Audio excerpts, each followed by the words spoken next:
think run them ancient.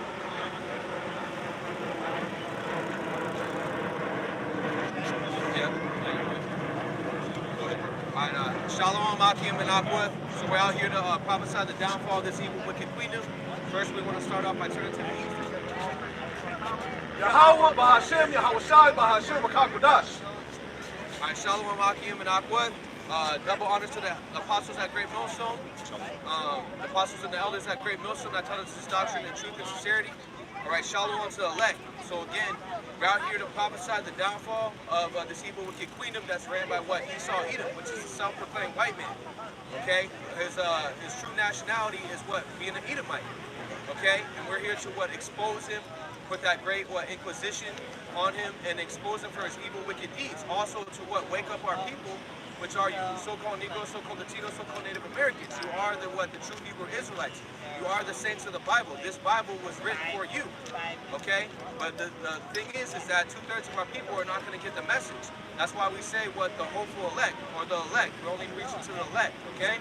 Which is what a select member of what the Hebrew Israelites, okay? Because that's how the story's been written. So our Heavenly Father's name is Yahweh, which means He is or He exists. Okay, that's in the ancient Hebrew. We're coming back to our heritage. Hashem in the name, okay, of His only begotten Son, who the well ignorant calls Jesus Christ. We know His name to be Yahweh Shai, which means He is the deliverer, He is the Savior, okay, of the Hebrew Israelites from the pedigree of your father. Right? Hashem in the name of the Ruach HaKodesh, which means what? The Holy Spirit. That's able to give us the knowledge, wisdom, understanding of who we are. Okay, which again are the true Hebrew Israelites. The so-called Negroes, so-called Latinos, so-called Native Americans are of the speckled bird, looking like the other nations. Because again, we were spread around the four corners of the earth. Some of our people are going to be looking like Amalek, okay, but they're actually Israelites. Okay, some people are going to be looking like what, Moabites, but they're going to be what? They're actually going to be Israelites, okay? That's why this thing is what? Spiritual. Romans 8 and 16, where it speaks about... I got a quick precept for you. This is Jeremiah 31 and 10. And it reads, "Hear the word of Yahweh Bashem Yahshai, O ye nations, and declare to the isles afar off, He saying, He hath scattered Israel. He that scattered Israel will gather them and keep him as a shepherd doth his flock." Yeah, because we were scattered. Why? Because we went off, following after false gods and false idols, not following the law, statutes, and commandments that was given to us by our forefathers. So we were spread around what they call the diaspora. Okay, we were held captive by what these heathen nations. But now, in this twilight, this decline of Esau Edom's kingdom, this is the end of any heathens ever ruling again. Okay, so the Lord has done a miracle, a wondrous work by waking us up out of gross darkness. Because again, our whole head was sick. Right? We didn't know who we were. We were black. Again, we were white. Or well, some people call themselves, they don't know what they are. Okay? Some of the Israelite foreigners who look like so-called white people. Yeah, so that's part what I'm of saying. the curses. Yeah, they're calling themselves white. We had what we believe through the spirit to be an Israelite foreigner that came up before camp and it was inquiring. And he said his father, was from the Pacific Islands. You know what I'm saying? Yeah. But he had the spirit of a Jake. Yep. And that's what it is to wake up our people spiritually, okay? Because Esau is a cardinal man, okay? And we know that our Lord doesn't dwell in temples made with hands. This is a spiritual thing that the Lord is raising up the temple, okay? Which is the tabernacle of David, right? And that's around the four corners of the earth. You have men waking up, calling on the name of Yahweh Bashem Yahshai, the ancient Hebrew, okay? But speaking different languages, but all coming in the same doctrine, which is the word of Yahweh Shai. Got a quick precept. This is Isaiah 11 and 12. And it reads, "And it shall come to pass in that day that the Lord Yahweh Bashem Yahshai shall set his hand again the second time to recover the remnant of his people, which shall be left from Assyria and from Egypt and from Pathros and from Cush and from Elam and from Shinar and from Hamath and from the islands of the sea." Isaiah 11 and 12. So real quick, is that speaking about all the other nations? No, that's speaking about the Israelite foreigners and all different captivities we're in. Just like we're over here in America, okay, and people call themselves American. Okay, when you're actually, your heritage would actually go back to being a Hebrew Israelite, if you're a Hebrew Israelite, right? We know that goes back to the pedigree of your father, okay? And the Lord is through Abba Bivens in the 1969, 1970, okay, when he came on the scene, right, that he had the testimony of our Lord Yahweh Shai, he had the breath, Okay, he was able to wake up the One West camps, and then the apostles at Great Millstone that you see today, and the men that are laboring in the truth, waking us up, coming back to our heritage, right? Got a piece up on that. This is Hosea 8:8, and it reads, Israel is swallowed up. Now shall they be among the Gentiles as a vessel wherein is no pleasure. Yep, there is no pleasure. Why? Because we're under the curses. Deuteronomy 28 and 15 down to 68. Deuteronomy 28, 1 through 15 speaks about what we would have if we follow the law, statutes, and commandments. Okay? And then if we did it, okay, Deuteronomy 28 and 15 through 68 speaks about all the curses that would come upon us. That our woman would be over us. Okay, cursed as we come in, as when we go out. That's why our people get shot down in the street. Okay, you will be the borrower, not the lender. Okay, you will have a fierce nation from a different continent would come over, a fierce countenance. Okay, that would come upon you. That eagle, which is Esau Edom. That's how you. That's one of the ways how you know who Esau Edom is that eagle. Okay, that's what on every time you have Pedo Joe or any of the presidents speak. Okay, what do you have? You have that eagle in the back. That's the symbolism of Esau Edom.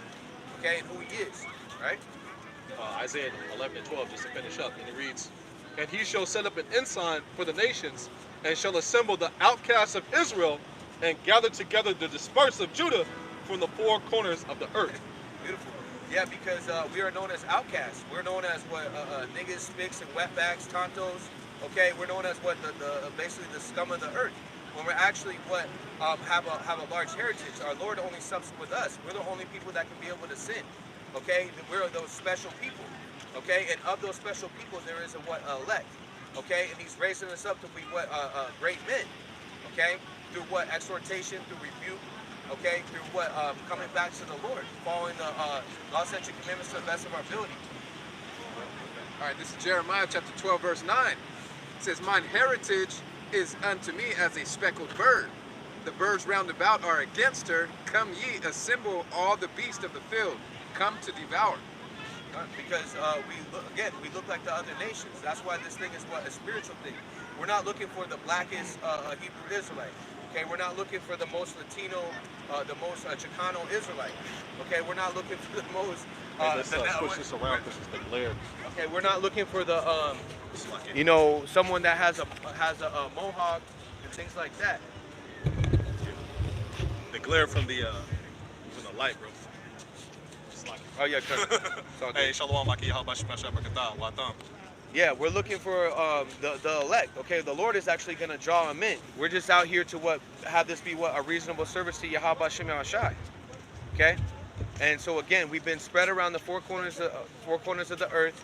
You can get Habakkuk 2 and 14. Okay, we've been spread around the four corners of the earth, but the Lord is drawing back His elect to be able to have the understanding, while the rest are going to be blinded. Right? Got a quick precept going into that, starting with the scattering. This is Psalms 147 and 2. The Lord doth build up Jerusalem. He gathered together the outcasts of Israel. Yep. So again, the outcasts of Israel, because we didn't know who we were, and we're outcasts in this world. Outcast, I think it means a foreigner. Okay, when you go into the word, yeah, we're foreign to this country.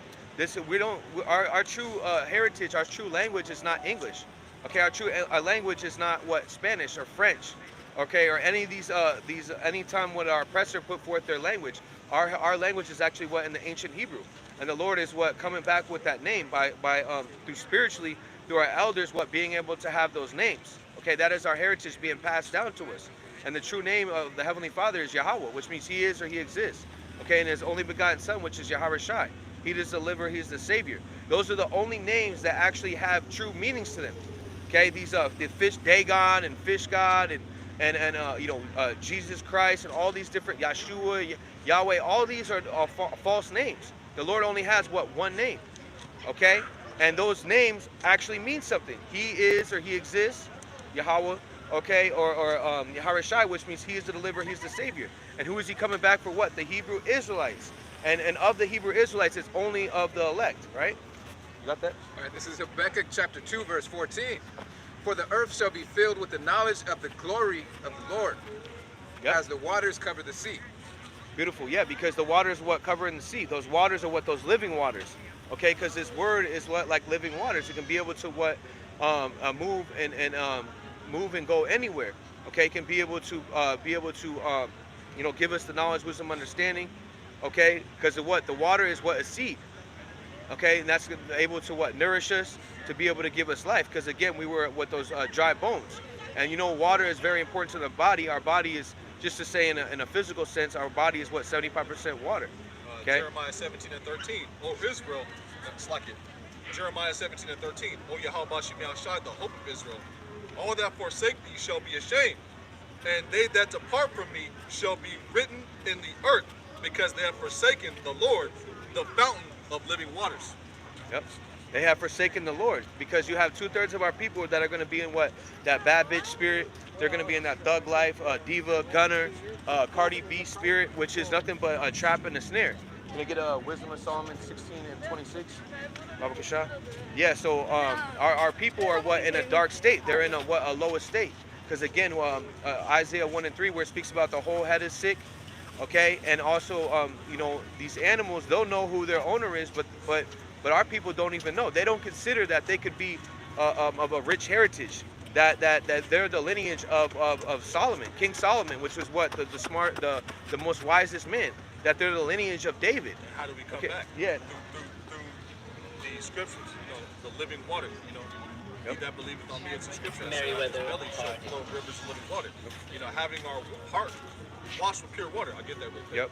Hebrews 10:22, and he reads, let us draw near with a true heart and full assurance of faith, having our hearts sprinkled from an evil conscience and our bodies washed with pure water.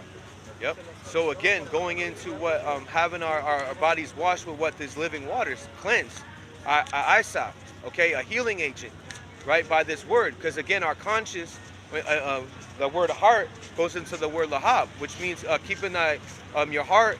If your heart's on doing wickedly, sleeping with another man's wife, selling drugs, being in that you know, thug life spirit, okay, that's what you're gonna be doing. But if you're in this truth, you're gonna be engaged in what psalms and hums. You're gonna be constantly engaging in this work, being in this profession, this business. Walking in the spirit. Yeah, walking in the spirit. Okay, you're not gonna be because again, it speaks about James 1:8 that a double-minded man is unstable in all his ways.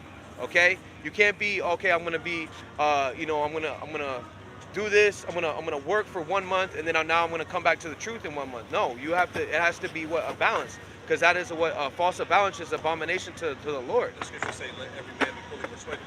Yep. Yeah, you have to be fully persuaded in this. You know, you have to count the cost. Because again, we were just speaking earlier, you know, before camp.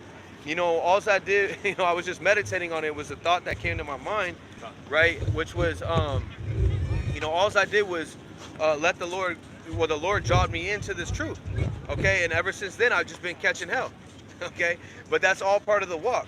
Okay, because there's going to be, the Lord's going to give you, you know, salvation is going to give you time to be able to, you know, have peace, but also He's going to be testing you. Okay, 1 Peter 1:7. That's a precept. We're talking about Sirach 2:1. And it is, my son, if thou come to serve the Lord, prepare thy soul for temptation. Set thy heart aright, and constantly endure, and make not haste in time of trouble. So how do you set your heart aright? Coming with a contrite heart, coming with a humble spirit. Okay, coming, being not wavering. Whether the Lord can be able to help. It speaks about that in James 1, not wavering in the truth and the things that you're asking the Lord. So say you're not able to do lessons. Okay, so you ask the Lord for the increase to do lessons. You're not able to come on the highways and the byways. You ask the Lord to be able to put that increase. I remember before the Lord put me out here on the highways and the byways, I kept asking the Lord to be able to give me the courage or give me the strength to be able to come out here. I wanted to come out here to be able to have a reasonable service, and the Lord, you know, answered that prayer by having me out here. Okay, you should want to increase in the work. This is where the action is. Yep. You know, in the ancient world, they didn't have the unicorn. Yep. You know, to hear the word, you had to actually go out into the street corners. You know what I'm saying? Out to the highways and byways, out to the highways and hedges. That's mentioned in the book of Song of Solomon, the 3rd chapter. You know, But also hurricanes. Solomon was mentioning, you know, the man who his heart, those who his heart loves, roughly paraphrasing, talking about the prophets, the men out there in the highways and byways. Yep. It reiterates that in John 17 when the Lord sent the prayer out for His elect, because we have to be out here. And those who would hear he sent the prayer out for the prophets, brother, and he sent a prayer out to those that would hear on the word. Yeah. You know. Yeah, because The elect. You know what I'm saying? yeah, because again, to be out here, Beautiful. it really engages like the elements. You know what I mean? It might be hot, it might be cold, it might be humid, it might be dry, it might be raining, it might be snowing. Okay, and then what's standing upon that rock, which is that foundation, which is Yahweh Shai. And of course, you have the people, the mockers and the scoffers. But then also you have the sincere people that come up, and they inquire and they listen. They say thank you. They come back. You know, like they you had the Gadite, and then his, the dad. his pops. Yeah, yeah. They hung around for a little while. You know what I'm saying? For Yep. a month, they would come out here. Yep. Even in the freezing cold, you know, they were out here. Yep.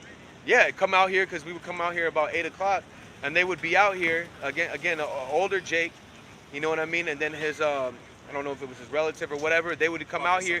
Yeah, they would come out here they would listen for like about an hour, and that's the whole point is that the being made that spectacle. So when people ask questions, we're able to inquire, because a lot of the times brothers that are on the chat, they usually already know they're Israelites.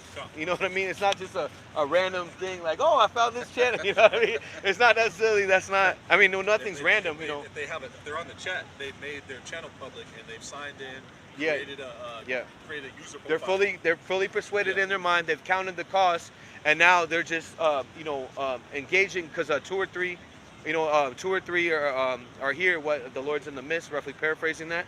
Okay, because this is all about building that body. Because the Lord is what raising up men. Did you have that Wisdom of Solomon? Wisdom of Solomon 16 and 26, and it's all about the Lord is what nourishing us by having the brothers. Real quick. Okay, you got it. Isaiah 44 and 3, and it reads, "For I will pour water upon him that is thirsty." We're mentioning, the rivers of water, the fountains of living waters, the pure, clean water. Yep. You know. Today. Thus Yeah, said- the pure, clean water. Okay, because this word is what pure. It speaks about that, I think, in Proverbs. Yep. Okay, this is a pure cleansing.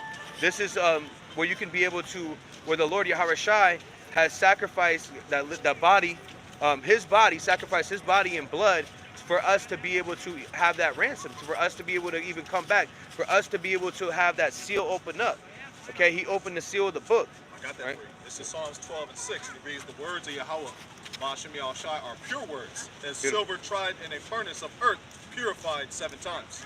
Yep, purified 7 times, which means what? A complete number of times. Okay, that's why you have all these different denomination groups. They always take a bite out of the Bible. Okay, they're always trying to, They ear hustle the apostles and elders. Yep. They ear hustle us. Yep. And then they'll take one little thing, but then they'll make it worldly. Because this world is all about making money. They'll take one thing and then they'll add it to their doctrine to gain followers, Yep. to gain subscribers, Yep. or to act like they're getting one up on the Hebrew Israelites. Yep. And that's what the Jesuits do. The Jesuits do that. They'll go in, they'll infiltrate a so-called group, and then they'll come in with their other doctrine, and they divide and conquer. That's Esau Edom. Okay, that's his whole thing is divide and conquer. Okay, and that's what he's trying to do is break the bands asunder. He's a culture vulture. He don't have any style of his own. He don't have any soul of his Yeah, own. So yeah. He goes around the earth, stealing, Yeah. robbing, killing, so Yep. on and so forth. Okay. This is Isaiah 44 and 3. "For I will pour water upon him that is thirsty, and floods upon the dry ground," the dry bones. Okay, Ezekiel 37. exactly. And is that speaking about physical, physical water? No, it's speaking about spiritual water, that cleansing. Okay. "I will pour my spirit upon thy seed, and my blessing upon thine offspring, and they shall spring up as among the grass, as willows by the watercourses." This is the point. "One shall say that I am Yahweh's, and another shall call himself by the name of Jacob, and another shall subscribe with his hand unto Yahweh, and surname himself by the name of Israel." That's what brothers do when they have the channel. They'll call themselves like Shemach, Yasha'Allah, Yeah. Hashemah, different Hebrew names, Yep. Of course, you got the elders and apostles, they have their own name, and what do? When you go onto YouTube, you hit the subscribe button. Yep. You subscribe unto the teachings of Yahweh Bashim Yahshai. And when you think about it, you have the channels, right? The channels, which is the water that goes through, and a channel is usually a narrow gate, a narrow water. And the channels are constantly flowing. Yep, constantly flowing. Constantly flowing. Okay, constantly flowing, and that's what we should be doing is constantly flowing in this truth, whether our ups, our downs, okay, and whatever that it is, we pray for that balance, whatever that we need, because the Lord is gonna what? He's constantly gonna nourish us. Get that, brother?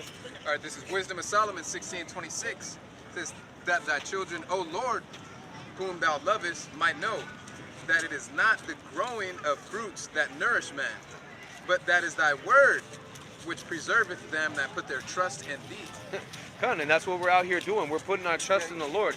Trust in the Lord that He will be able to protect us, okay, in the time of the time of trouble, because we're in the time of Jacob's trouble right now, but it's going to increase. You're seeing what they're weaponizing the food. They're knocking down all the food plants, over 130 plants. Okay, they're poisoning the water with mercury. They've already been doing it with fluoride, but now they're putting mercury in it. Okay, you have these droughts. Okay, then you also have floods. Yeah, Moab, Utah, Mississippi, and then Dallas. They all got flooded out within the past like 24 hours. Yep. 24 to 48 hours.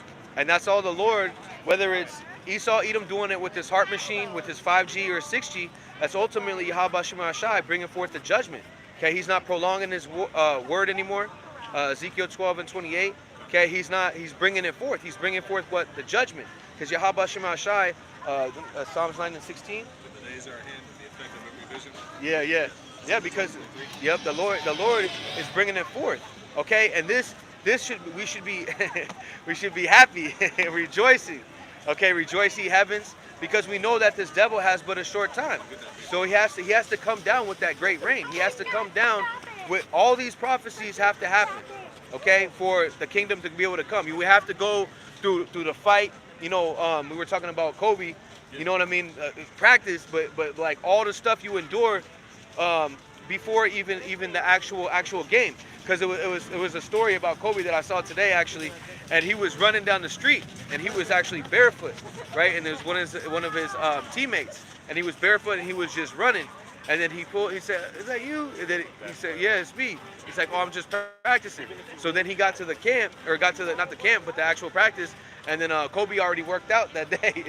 So he was already there. Plus he jogged there and with no shoes. Now, whether the story is true or not, it's just the whole point is the things that you do on your off time, that's what the Lord actually sees. And then when you come out here, you're able to perform.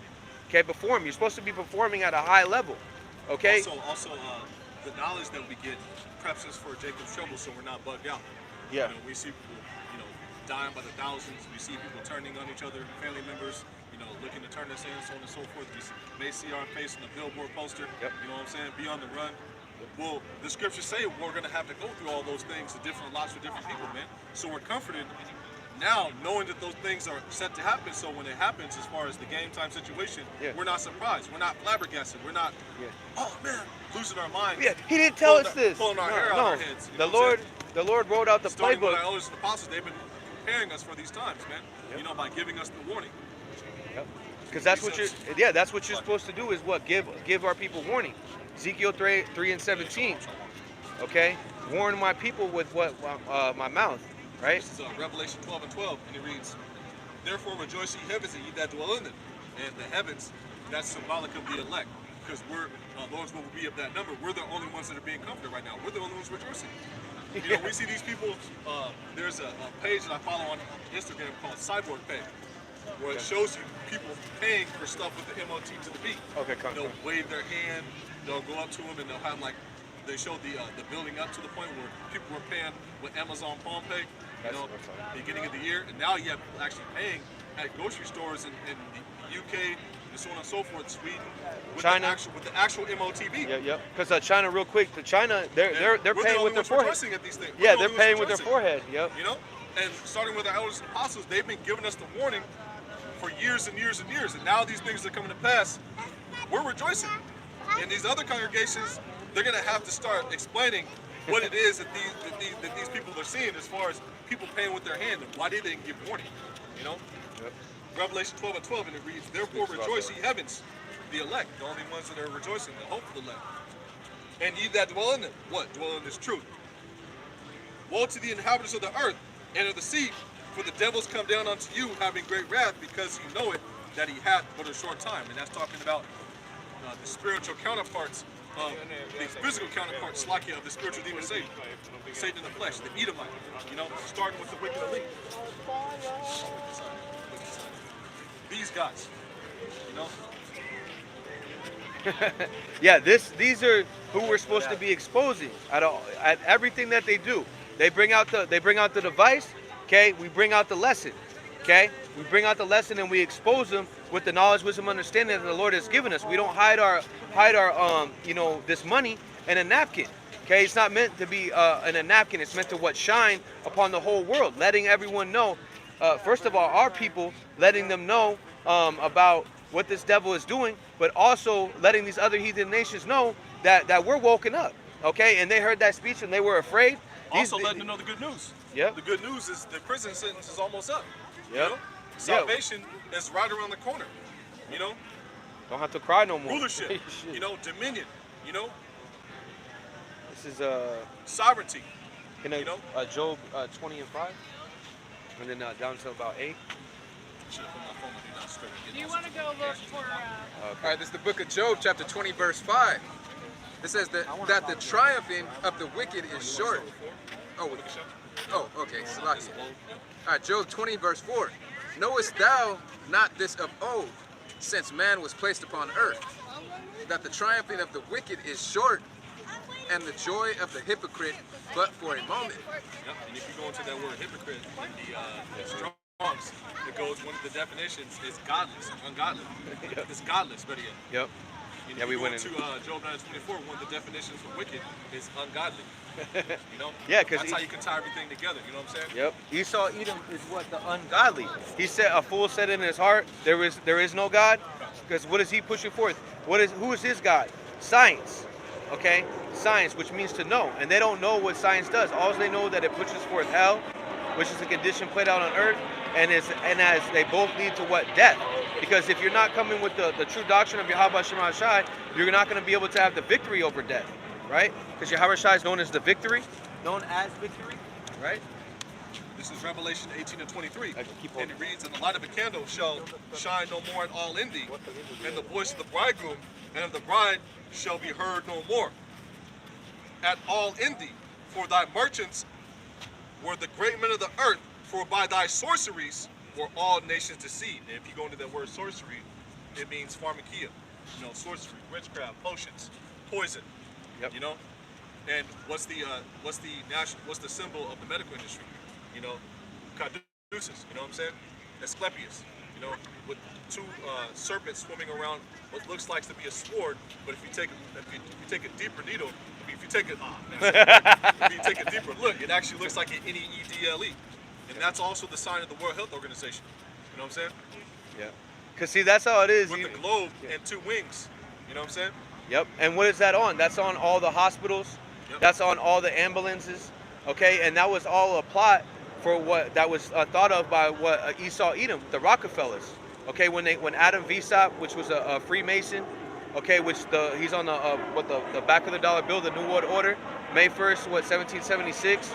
Okay, when they were bringing forth what the Novus Ordo Seclorum, okay, they had a plan that they were going to be able to control the school system, that they would control what the money system, okay, and they would come with what these false philosophies, okay, and they would have what? Free labor. What is the free labor? That's Jake, okay, the blood, sweat, and tears of Jake, okay, the lies, the deception, you know, coming, you know, setting our people up, these bullpit pimps, okay, like Martin Lucifer King. Okay, you know, Malcolm X, these Jesse Jackass, Al Sharptongue, all these devils that have led our people astray. Because what do? They sit there with their tie on and their bow tie and with their butt naked face, right? And then they they push out lies and deception. Okay, they don't actually tell you the truth. Okay, and the true men of the Lord are going to be exposing Esau Edom, which is this white man of today, exposing him for all his wickedness and all parts that he's working in. Wisdom of Solomon 1 and 8, probably sure. Real quick, since you mentioned Martin Luther King, this is Deuteronomy 13:3. I'll get one. If there arise among you a prophet or a dreamer or dreams, I'm gonna start again from the top. If there arise among you a prophet or a dreamer of dreams, and giveth thee a sign or a wonder, and the sign or the wonder come to pass whereof he spake of unto thee, saying, let us go after other gods, and that's what Martin Luther King was saying. Let us go after Cesare Borgia. Yeah, and who did Martin Luther King hang out with? The Rockefellers. If you look up a picture, Rothschilds. or the Rothschilds. Okay, which is the English or the American version of I think of them, which goes back to what basically Red Shield. Yeah. Okay, because I think the Rockefellers are American, right? Or Yeah. so-called American, and the Rothschilds go back to what Germany. UK, Germany, yeah, England, yeah, you know yeah. what I'm saying? And which ultimately, Rothschild, I think that's German for Red Shield. yeah, Rothschild, you know what I'm saying? Rothschild. yep, But which, they're in the UK. yep, Because con. if you look them up, it says the Rockefeller family of England. Rough and Fair, Yeah, you yeah, know what I'm con. saying? Which is all, and what we're The trying to. Rothschild family in England. That's Yep, and what we're trying to say is these are all Edomites, okay? Because these are the ones that bring forth their legislation. They're the ones that bring forth their propaganda. They're the ones that are bringing forth war, okay? Deuteronomy 13:2, and it reads, "And the sign or the wonder shall come, and the sign of the wonder come to pass, where he spake unto thee, saying, Let us go after other gods, which thou hast not known, and let us serve them. Thou shalt not hearken unto the words of that prophet, or that dreamer of dreams, for the Lord Yahweh Bashem Yahushai proveth you, to know whether you love the Lord Yahweh Bashem Yahushai, your power, with all your heart and with all your soul." Yeah, so again, that's speaking about Martin Luther King. What he had a dream. Real quick, Okay. Deuteronomy 13:5, "And that prophet or that dreamer of dreams shall be put to death, because he has spoken to turn you away from Yahweh Ba'ashem Yahushua your power, which brought you out of the land of Egypt and redeemed you out of the house of bondage," Montessorian, to thrust thee out of the way, which Yahweh Ba'ashem Yahushua thy power commanded thee to walk in, the law, statutes, and commandments. So shalt thou put away evil from the midst of thee. Yep. And what was he trying to do? He wanted, we're all little boys, all little white boys and girls. Yeah. black and white can be able to chill. No. Okay, the Lord doesn't want that. The Lord said that you are a special people. You are separated from these people. He gave the law section, Deuteronomy 4:6, Deuteronomy 7:6, where it says, yep, we are holy people, separate. We're not, when we're in our truest state, when we're with our true power, okay, we actually have law, statutes, and commandments that we're supposed to follow. We're not supposed to eat a pig, a bat, a rat. We're not supposed to eat these things because they're He was unsanitary. talking about, the kingdom, basically, and from a Christian standpoint, where all nations are going to be going together. That's not according to Scripture. There's no two set rulers going to be on the throne as far as the throne of David. It's going to be Yahushua, David, the 144,000, and that's it. You know what I'm saying? Yeah, the nation 12 of gates. The nation of Israel in rulership. It's not going to be a joint rulership where other nations are going to rule. It says that in Daniel 2:44, and the kingdom shall not be left to other people. Yep. And Martin Luther King was feeding our people a false dream, a false narrative. Yep. And he was also known as a man on man. Yeah, Okay. he was also a mud chaser, man. Yep. You got Wisdom of Solomon, chapter 1, and And, verse 8. Yeah. It says, "Therefore he that speaketh unrighteous things cannot be hid, neither shall vengeance, when it punisheth, pass by him." Yep. And what is the unrighteous thing that he's pushing right now? That device, that charagma. Okay, because the Lord told you not to take that charagma, which is a graven image in your forehead or in your hand. They want to implement a device under your skin so they can be able to track you through their smart cities, through their technology. Okay, and they want to be able to have a central banking digital currency, right? Which is governed by these different blockchains, which is going to be centralized. Which centralized means a new world order, which means all these nations are conspiring together, which links right into Revelation 13 and 16. Which this is physical. Okay, it goes into your hand. This goes into your hand, right? Which is called a charagma. Okay. And then it goes into what they use a karax, which is the instrument of a churro. It's the instrument to be able to put that into you, okay? And then it's what it has intelligence on it, graphos, okay? Which means what? Your social credit system, okay? Your green card, your driver's license, who you talk to, your carbon footprint, your ESG, okay? Your health records, Yep. your ability to travel or not. Yep. Your social media profile score, just like your social credit score. You know what I'm saying? Whether you can get on the internet or not. Yep. And you're seeing that they're doing a diligent search over there in China, because China has where if you said anything, this is another thing too, the attack on free speech. There was a guy, he said that he said something about the government, or no, he lost the court case, right? And so now he can't ride the train anymore. You know what I mean? Just because he lost the court case, I don't know what the court case was, but protesting the banks, all those people, their bank accounts got shut off because they were out there protesting before, and now all those people's status on the China 19 app is all red now. Yep. And what did they do next? They sent tanks into the streets to people to keep people away from drawing money out of their savings. Yep. To keep money to keep them from trying to go to the bank. Which You is know what I'm which is to keep them from trying to protest the bank as well. Yep.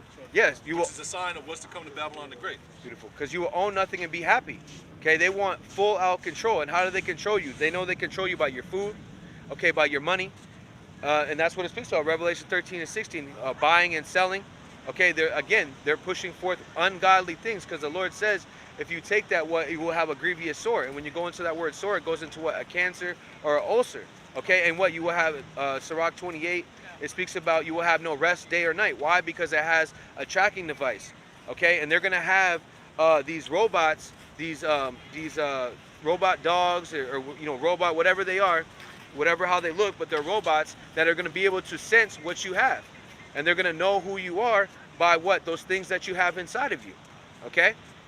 This is Isaiah 36 and 6, real quick, and it reads, "Lo, thou trustest in the staff of this broken reed on Egypt, whereon if a man lean, it will go into his hand and pierce it. It is so, Pharaoh king of Egypt, to all that trust in him." Yeah, the broken reed. What do they do? They help in vain. Okay. Anytime it says with Sirach 12 and 10, never trust thine enemy, for like an iron is rusted, so is his wickedness. Sirach 14 and 7, where it speaks about if he doeth good, he do it unwillingly. At last he will declare his wickedness. Because again, what is he created to do? He was created to what? Dishonor. Romans 9, it speaks about that. He was created to dishonor. So he's not going to go outside of his lane. Yahweh Shai is not going to have him go outside of his lane, and now he's a good guy. Okay, anything that that smooth talk, that jive talk, okay, he's always speaking with a double tongue, because his ultimate goal is to have a dagger, on the other end of his words, right? Got some more on that. The Wisdom of Solomon 9. Wisdom of Solomon chapter 1 and verse 9. It says, "For inquisition shall be made into the counsels of the ungodly." If you go into that word inquisition, it means heavy question, a courtroom-like setting question, investigation. Yep. And right now, we're sitting here. We're saying, hey, where were you? And what was that? 1492. Okay, where this yoke was around this brother's neck. Okay, where were you when these gators, when you were feeding our babies to gators? Where were you when Emmett Till got beaten? Okay, and that's what we're doing, is exposing the atrocities that happen to our people. Now we know that these are the curses that will fall upon our people. But again, who's the one that gained out of that? Who profited out of all these cheap labor? Not cheap labor. Out of not feeding anybody, not Slakia. Who profited out of not paying anybody, out of slavery? Okay, Esau, Edom, right? They profited, and these other heathen nations, they profited. Because Psalms 83, it speaks about what that crafty counsel, okay, that consulted against what thy hidden ones, which are what? The Hebrew Israelites, right? Can you go to the last chapter on that, or last verse on that, on Wisdom of Solomon 1? All right, Wisdom of Solomon 1 verse 16 says, "But ungodly men with their works and words called it to them. For when they thought to have it their friend, they consumed to naught and made a covenant with it, because they are worthy to take part with it."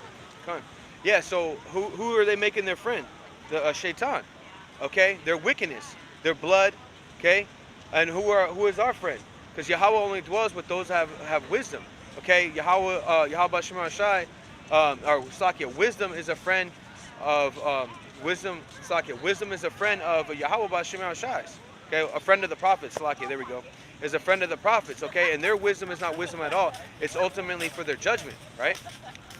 And they're gonna be punished for all the things that they have done. Because again, going back to Cain, killing his brother Abel, he was never punished. He's a vagabond fugitive, running to and fro, seeking who he may devour, right? This is Sirach 19 and 22. And it reads, "The knowledge of wickedness is not wisdom."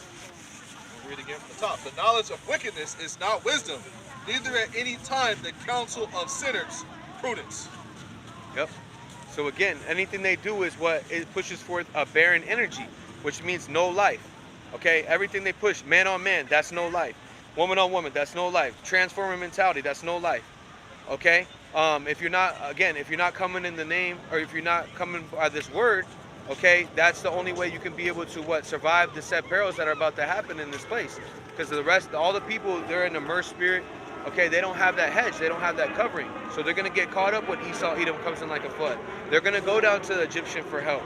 Okay, the modern day Egyptian, which is Babylon the Great, right? This is 2nd Ezra 9 and 6. I'm gonna go down to 8, and it reads, "Even so, the times also the highest." I'm gonna start with 5. For like as all that is made in the world hath a beginning and an end. We're in the end times right now. You want to get Ezekiel 7 real quick, where it says an end has come. Ezekiel 7 and 2, and then down to 5 as well. Yeah, that whole chapter. Yep. This is second Ezra 9 and 5, and it reads, "For like as all that is made in the world hath a beginning and an end, and the end is manifest. Even so, the times also the highest have plain beginnings and wonders and powerful works and endings and effects and signs." And we're starting to see those signs, the prophecies in full motion. You know, earthquakes in diverse places, uprisings of the people, you know, them pushing the MOTB infrastructure before they actually mandate it. You know, they're advertising Wallet-More and Neuralink. You see the Egyptians ready to wage war against the Egyptians. There's a news article that went out last month on the 24th that says you have 1/3 of Americans ready to take up arms against the government. And you also have them performing these secret military drills where military agents are talking to each other, saying they're basically taking up to come at us, man. You know what I'm saying? They're exposing their own selves. You know what I'm saying? And also at the same time, the gathering, which is an end time prophecy. You know, the valley of the dry bones, waking up through this word. Because again, who's out here on the highways and the byways proclaiming Yahweh Shem Shai, proclaiming that they're the Hebrew Israelites, sitting on the highways and the byways? Who's doing that? Okay, you're not seeing these other nations doing it, talking about prophecy. Those people over there in Israel aren't doing it. Yep. They're missing 11 other tribes. They're missing the 12 tribe sign. They're missing the spirit of prophecy. They're missing the Lord. They're missing King David. The law, statutes, and commandments aren't being implemented throughout the whole world. Yep. People aren't going to the nation of Israel to learn of their ways. They're condemning them, man. They're calling them the wicked, you know, the Illuminati, the synagogue of Satan. Other countries are looking to take up arms and ready to bomb Israel, man. But the scripture said the nations will learn war no more. So the story doesn't add up with those people over there in the Holy Land. Real quick, I want to back you up on something that you were saying as far as the end times, one of the signs of the end times. So this is 2nd Ezra 6 and 24. "At that time, friends shall fight one against another like enemies, and the earth shall stand in fear with those that dwell therein. The springs of the fountain shall stand still, in 3 hours they shall not run." Okay, so you're seeing these low-level Edomites. Okay, what are they doing? They're gearing up arms. The brother just said they're gearing up arms to come against the government, right? Sedition, a revolt against the government. That's what Trump is all about. Okay, because what is he pushing? Gather up guns. Let's fight for our country. You know what I mean? Make America great again, right? And then you have what? The springs of the fountains shall stand still. What are they doing? They're telling you not to run your water. I know over here in California, they're telling you not to run your water at a certain point in time. Okay, what are they saying? Lake Mead, which is where Southern California gets a lot of their water, is dried up. You have the Rio Grande dried up. You have a major prophecy, which is Euphrates will be dried up. And that's that Euphrates being dried up. That's so... It's almost dried up as well. Beautiful. It's very low, put it like that. You know what I'm saying? And that Euphrates is a sign of where these these other nations that are gathered together for World War III can be able to just go right through. Okay, all these are the signs of the end times. Okay. Real quick. No, you got it. No, bring Isaiah it back. 19 and Isaiah 2nd verse, the 6th chapter. Yeah. Get the book shall be opened before the firmament. I think that's the 20th verse. Because that's what's happening as well as all these other prophecies happening. The books are open in the firmament. Yeah. Let me start from. Yeah. got you. Men out here preaching and prophesying about the kingdom, the good news, and telling Esau Edom his ways to his face through what? Through the unicorn on the highways and byways. Okay. With the books, the law, and the testimony, you know, and the prophets, as far as the whole world open before the firmament. Yep. You know. Let me. So I'll bring that out. This is. I want to start from 18 because this is the whole thing. 2nd Ezra 6 and 18. The point is in 20. It says, and he said, behold. So 2nd Ezra 6 and 18. And he said, behold, the days come that I will begin to draw nigh and to visit them that dwell upon the earth. Yep. Okay. So how does? Oh yeah, bring that. Yeah, and the Lord's visiting this place. That's also mentioned in 2nd Ezra, the 9th chapter. 2nd Ezra 9 and 4, and it reads, I'm gonna start with, 3. Second. That Man, whole this is chapter. the whole thing. Just start at the top. Second Yeah. Ezra 9 and 1, and it reads, He answered me then and said, Measure thou the time diligently, through watching the prophecies, through staying upon your watch. And he reads, Then he answered me then and said, Measure thou the time diligently in itself, when thou seest part of the signs pass, which I have told thee before. What? The prophecies. You know, the checklist in Matthew the 24th chapter. The checklist is in Luke the 21st chapter. 2nd Ezra the 9th chapter. And other prophecies, you know? This is the same thing reiterated in 2nd Ezra 6 to show you that the Apocrypha is part of the book, because Yahawashi was quoting the Apocrypha. Yep. Okay. He also quoted the Apocrypha in Luke 13 and 34. He quoted 2nd Ezra 1 and 30. You know, and also 33, where it says, thou killest and stonest the prophets. Yep. Yep. This is 2nd Ezra 9 and 2, and he reads, Then shalt thou understand that it is the very same time wherein the highest will begin to visit the world which he made. Therefore, when there shall be seen earthquakes and uproars of the people in the world, then shalt thou well understand that the highest spake of those things from the days that were before thee, even from the beginning. And how did he speak of those things? Through the prophets. Real quick, Luke 1 and 70. Real quick. And the Lord is what known by His judgment. Yep. Okay, that's what He's coming to do, is what execute His judgment, Psalms what 9 through and this 16. word. Let's get this real quick. Psalms 9 and 16. Yeah. The Lord Yahawashi is known by His judgment, which He executed. The wicked is snared, and the worker of their own hands. Yep. Okay. He's going to be snaring the work of his own hands, because at the end of the movie, he's going to be the one in handcuffs, and he's trying to destroy us. But at the end of the movie, he's going to be the one in slavery, and after 1,000 years, he's going to be destroyed, pursuant to many prophecies. Is that a rabbit? That's a dog. That's a chihuahua. Yeah. And real quick, this is Psalm 7 and let's see. No, keep going, brother. I know what you're looking for. 7 and 9. That's 7 and 9? Okay, come on. Yeah, right here. Oh, yeah, right here. So, Psalm 7 and 9. Oh, let the wickedness of the wicked come to an end, but establish the just, for the righteous of Yahweh try his hearts and reigns. Yep. Want to get the last 2 verses where it talks about his evil shall return upon his fate. I think it's 16. Yeah. Thou made it ready. Speaking of that, you see the Jake right there? What was it? The Jake with the 2 horns that used to be at camp on Sunday. You see him right there? Oh, yeah. Oh, it's still same spirit. He's just wearing when he goes to sleep. Yeah. Psalm 7 and 16. Get 15. Okay, come. He made a pit. Yep. Okay. That's Psalms. also reiterated in the Apocrypha. Yep. You know? Yeah. Sirach. He that diggeth the pitch, you know, he that rolleth the stone down, it shall return upon thee, roughly paraphrasing. I can get that after. Sirach 27. Yep.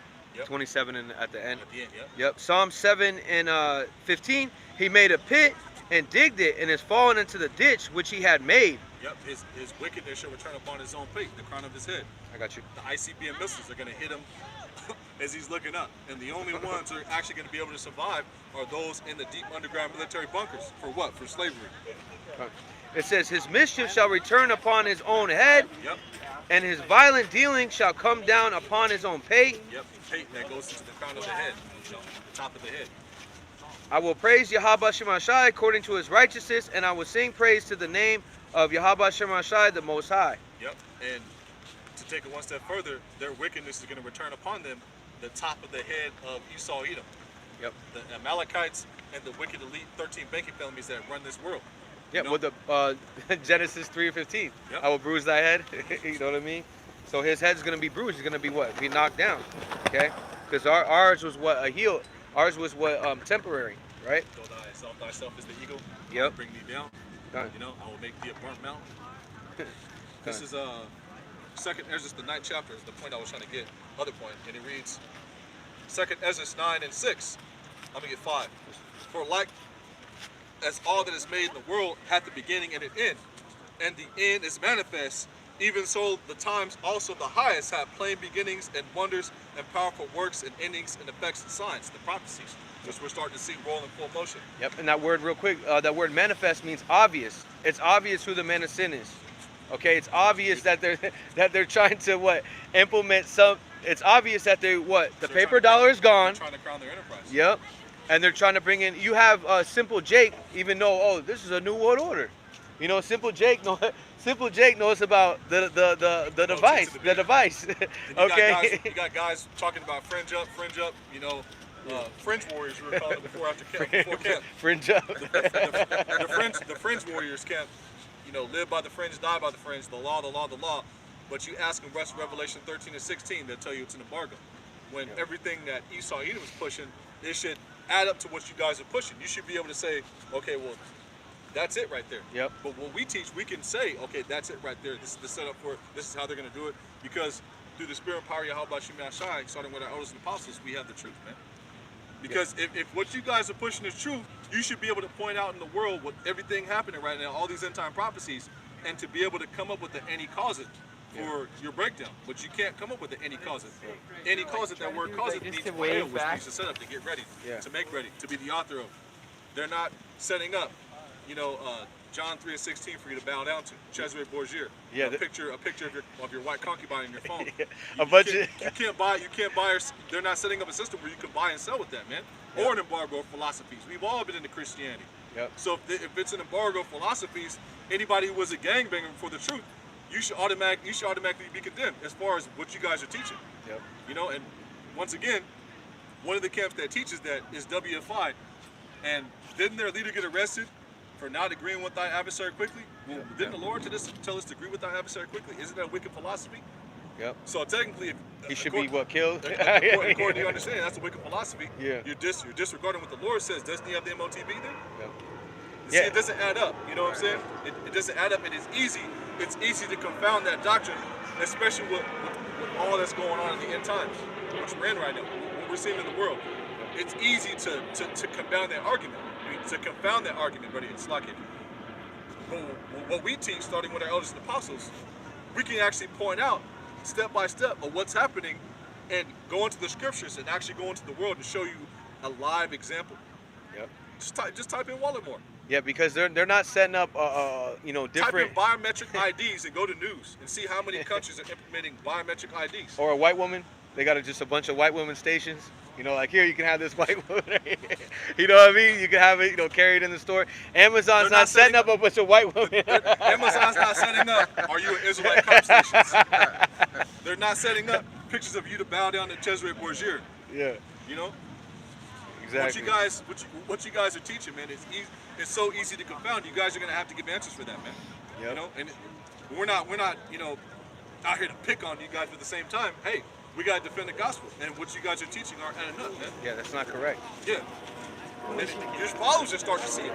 And ultimately, that's Romans 11, where it speaks about I have given them slumber eyes, and then King David, that's reiterated in Psalm 69, 20. Yeah, that's a trap and a snare, because now the Lord, 1 Peter 4 and 17, the Lord brought you in, so you're an Israelite. You got your fringe gang and all that stuff, but again, you don't have the 100% truth. So again, that would be a red flag of you're not of what the elect. Okay, and we're praying that we're of the hopeful elect. Right? We're praying that we're able to endure to the end, that we don't have that bug out spirit. Okay, that we're coming with what the true doctrine, because the Lord came with his doctrine was, we read that earlier, is pure. Okay, which means what? It's not going to be able to be penetrated with all this different trash, because what the Lord is not the author of confusion. Okay. Real quick, let me finish this up. This is 2nd Ezra 9. Shalom Akim. Hey, shalom. This is 2nd Ezra 9 and 7. And it reads, and everyone that shall be saved shall be able to escape by his works by faith, whereby ye have believed, shall be preserved from the said perils, and shall see my salvation in my land and within my borders, for I have sanctified them for me from the beginning. Yep. Separated. Okay. Sanctified means what? Separated. And before I knew you before you were formed in the womb. The Lord already had the instruction of who you were going to be. Esau was going to be the devil. Okay, the tabernacle of David was going to be the righteous. Okay, this was already set up, right? And the order was Yahweh gave the decree to Yahawashi. Yahawashi followed the order. Okay, and then he formed his team, which is the Alahayim. Okay, the powers, right? He said after the order of Melchizedek. Yep. Which was established in the heavens before the world began. Yep. You know what I'm saying? This is Sirach 36 and 14, and it reads, fill Zion with thine unspeakable oracles, and thy people with thy glory. Give testimony unto those thou hast possessed from the beginning, and raise up prophets that have been in thy name. Reward them that wait for thee, and let thy prophets be found faithful. Because again, Reward them that wait for thee, and let thy prophets be found faithful. You know, and in the tongue of the elect, there's not going to be any guile as far as in their spirit. You know, they're going to be speaking pure doctrine. You know, the words of Yahweh Bashim Yahushai. then you shall know a prophet have been among you. Okay, because that's how you're able to know that what a true prophet is, by what the things that are happening. Okay, which would be what the head apostles at Great Millstone. Yeah, what are they speaking about? They were speaking about this 20 years ago, that they were going to come with what these Rec City 4, these internment camps, that they were going to come down with the Karagma. They had that breakdown back then. The Lord gave them that understanding, and now what? It's being manifest. It's being obvious that those that we believe that those are what men in the Lord. Okay, and they're what? Why? Because they have the testimony of Yahweh Shai. Okay, we follow the Lamb wherever they go, wherever He goes, and working out what our own salvation will what fear and trembling. So real quick, I want to look up this definition because you said parallel, right? To be able to be saved out of the set parallels, right? Evil times. Yep. You know, bad times. Yep. Serious and immediate danger. Okay. Jeopardy, risk, hazard, uncertainty. Okay. That goes into Luke 21 and 25. A perplexity. Okay. When you go into that word perplexity, it goes into what you don't know if you don't have a lack of what resources, a lack of food, a lack of water, or a lack of what shelter. Okay. Exposed to danger, threatened. And so what's the danger? When you don't have no food. Okay. What's danger? When you don't have no water. What's a danger when Esau Edom has his super soldiers and his drones, okay, and then you also have what the people that took what the hot sauce, those jump shots, and now they done turn up the frequency, and now they're doing the Thriller, okay, they're doing the Michael Jackson, right? A bunch of Thriller, you know, and then because the movie how you know, and you have to Apostle Gabar always says that you have to visualize what it's going to be, and when Jacob's trouble is at its peak, okay, you have to visualize, you know, the Purge mixed with Jumanji, mixed with War of the Worlds, okay, and the people looking like what the Thriller video, okay, because it's not going to be a good time. You're not going to have these women walking around. They're going to wish that they're going to wish they were covered up in that day, because again, we know this place is lawless. But it's really going to be, because there's going to be no cops. There's going to be no cops. And just like for Jake, okay, so Jake that's out there that thinks that the white man is a good guy, they're going to see that these Edomites don't give a fuck about you. These Edomites are going to be strapped up. They're going to have all their artillery on, okay, and they're going to be hunting down Jake, okay, because what is Esau going to do? He's going to frameth mischief on our people. He's already saying, you know what? Fauci, he said that, hey, we need to have Jake, you know, go get the jump shot. He came back out, even though he already said that, you know what I mean, it's not good. Also, you have Fauci announcing he's going to retire or step down in December, the same time when they're set to implement the Biden bucks. Yep. You know? Yeah. So Executive Order 14067. Okay. Again, the executive order that was signed on March 9th by what Pedo Joe. And then what, December 13th, they're going to be rolling it out, okay? Which is be shoulder smelling Joe Biden. Yep. Pedo Joe. Yep. Butthead Joe. You know what I mean? Crack. Sons of crack. Joe Dirty. Joe Dirty. Yeah. You know what I mean? So he's implementing, and he said that he was going to do that back then when he was talking to what the judge, Judge Roberts. That was implemented in the 90s. Yep. Okay, that he said you will rule on that. And he ruled on that when Obama. It's like when Obama signed the NDAA. Yep. You know. Yep. And then also, what did Obama do? He passed the legislation to be able to have what these different medias, these different outlets, what lie to you, and that's what through propaganda, which is the same thing they're doing over there in you know, with the war over there in Russia and Ukraine. Which is just an extension of Operation Mockingbird. Yep. You know. And what are they trying to come after? People. Another operation, what? Project Megiddo. Okay, which they came out on the DHS, Department of Homeland Security, that they're coming after what? Faith-based groups, okay? That's all we have is faith. You know what I mean? That's the only thing. This is all about faith. You know what I mean? We don't have, you know what I mean? There's nothing, but through the brothers, we're able to see that there is a great awakening, okay? Because the brothers are starting to learn different customs, you know, learning, you know, you know, to rehearse the righteous acts, Judges 5 and 11. Okay, coming back to our Lord, learning the true name in the ancient Hebrew, maybe even learning some Hebrew. Okay, come again, eating, not eating these unclean delicacies that this world has brought forth. The pig, the catfish, the shrimp, the lobster, the crab. All these different things are abomination to Yahweh Shem Shai. Okay, and we're all coming back to Yahweh Shem Shai. So this is going back to it, 2nd Ezra 6:18, and he said, "Behold, the days come that I will begin to draw nigh and to visit them that dwell upon the earth, and I will begin to make an inquisition." Again, that word inquisition. So everyone right now is on trial. Okay, they're on trial for what? Either good and evil. That black horse is being sent out. That has that balance scale that has what? Judging righteousness and judging wickedness. Okay. Real quick, because you mentioned Esau, Edom coming in, Jacob's trouble. Yeah, Let's yeah. get Jeremiah 30:6 and 7. This is Isaiah 41, and I'm gonna start with 10. And the header reads, "Israel is chosen by the Most High." And in this eon, this age, this lifetime, it's the elect, who are chosen by Yahweh Shem Shai. Through the elect sacrifice, starting with the prophets, the whole nation of Israel is going to benefit. I'm gonna start with 8, Isaiah 41:8, and it reads, "But thou Israel, my servant, Jacob, whom I have chosen," Jacob's name was there changed to Israel, "the seed of Abraham, my friend," the offspring, the progeny, Yeah, you can go all the way down that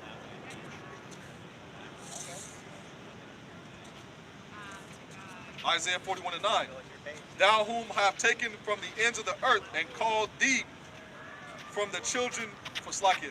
Thou whom I have taken from the ends of the earth and called thee from the chief men thereof, and said unto thee, Thou art my servant, I have chosen thee, and not cast thee away." Talking to the elect.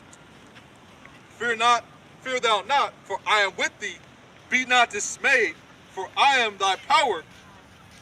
I will strengthen thee, yea, I will help thee. I will uphold thee with thy right hand of my righteousness." Yahweh Shai.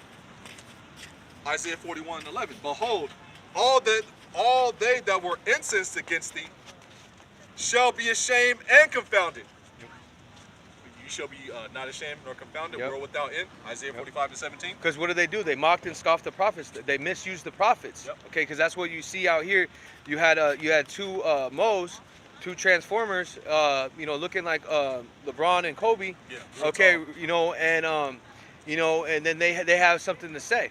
Okay, meanwhile they have heavy demons on them, and it's all because of what Esau Edom. Yep, Okay, one dude got lip eyeliner on. One dude got the Oh, even when we went to the Starbucks, dude had the umbrellas on. And they strolling by here with the skateboard, looking like a living color. Yeah. Oh yeah. Hated it. Men on films and shit, man. Damon That's Wayans. That's what we have to witness, and that's what we have to witness, and David Allegreer. we have to walk through Babylon and witness all this wickedness and abomination, man. Yep. You know what I'm saying? And this is all because a wicked ruler is in power. Yep. Okay, and that's all about what confounding and condemning this world. Because again, that's not they're not even happy. You know what I mean? And their pride, they're not happy. Yeah, because because again, a lot of those go back to bring it over. Yeah, but a lot of those, it's like I didn't mean to cut you No, off. no, a lot get of it. those, A lot of those dudes who are into that lifestyle, especially the dudes that cut off their rod, a lot of them end up committing suicide. A lot of them, a high percentage of them, like 70% or something crazy like that. Yep. Over 50%. And a lot of them, they've had things that happened to them when they were children, that Yep. made them even go into that lifestyle. And that all goes back to not having your either your mother or your father not around you. You're not having that full structure, Yep. not knowing who you are, and that's how a lot of our people get astray, and they start engaging in all these things That's that that Esau, perverse Edom. spirit. Yep, beautiful. Isaiah 19:14. Nigga in the midst of Egypt. You know what Yep. I'm saying? And perverse means what? You just want to do what you want to do. That do as thy will, spirit, and the Sakali. That Jay-Z with Jay-Z, the shirt that he had, do as thy will. Meanwhile, he's got his head to head. This is supposed to be a Brooklyn Don, head to head with I forgot the bitch's name. But anyway, she does spirit cooking. Okay. Maria Abramovich. Marina Abramovich. Abramovich. Yeah. Talking about Jay-Z, right? Yeah. So he's head to head with her like this, like, I'm down with you. Meanwhile, she's spirit cooking, okay, and she's known for the things that she do, and everyone believes that she's also a man, right? This is Isaiah 41, and 11, and it reads, Behold, all they that were incensed against thee shall be ashamed and confounded. They shall be as nothing, and they that strive with thee shall perish. Thou shalt see them, and shalt not find them.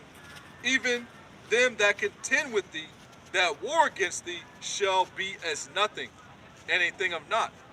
You know, it reminds me of Job, the 18th chapter. You know? You want to get that? Real quick, I got a scripture. This is His Isaac. confidence shall be rooted about his tabernacle. You know what I'm saying? Okay. Yeah. This is can you get that, brother? one more precept. This is Isaiah 41 Confidence shall be and rooted out. 13. For the Lord Yahweh Shema Shah, thy power will hold thy right hand, saying unto thee, Fear not, I will help thee. Fear not, thou worm Jacob. Ye men of Israel, I will help thee, saith the Lord Yahweh Shema Shai, and thy Redeemer, Yahweh Shai, who's the Redeemer, the Holy One of Israel. So we have nothing to worry about. You know, we're going to have to go through the straight gate, but the hopeful elect, the remnant, are set to get the victory at the end. The beast doesn't win, you know? Yeah. But he's going to come down. He's going to come down with great wrath. You know, this is the ultimate movie written by Yahweh Shema Shai, because through the movie you have, you know, the protagonist, the antagonist, and Esau Edom is built up to the carnal eye to look like he's going to get the victory. You know, just like Yahweh Shema Shai said, for this cause have I raised thee up, Pharaoh, and I might show my might and declare my name throughout all the earth. That's also reiterated in Romans the 9th chapter. You know, And that's like you say you watch a movie, right, and then you only watch half of it. Yeah. You know what I mean? You got to watch the whole movie. That's why it says, "He that endure to the end shall be saved." Okay, so we got to watch as well as pray, and watch the movie, playing it out. Because again, if you look back, like 20 years ago or 30 years ago, this wasn't able to happen. This device, you know, they had some type of devices, but they didn't have where they can be able to knock down the economy. You had William Cooper talking about it. Yeah, you know yeah. what I'm saying, in his books. And Yep.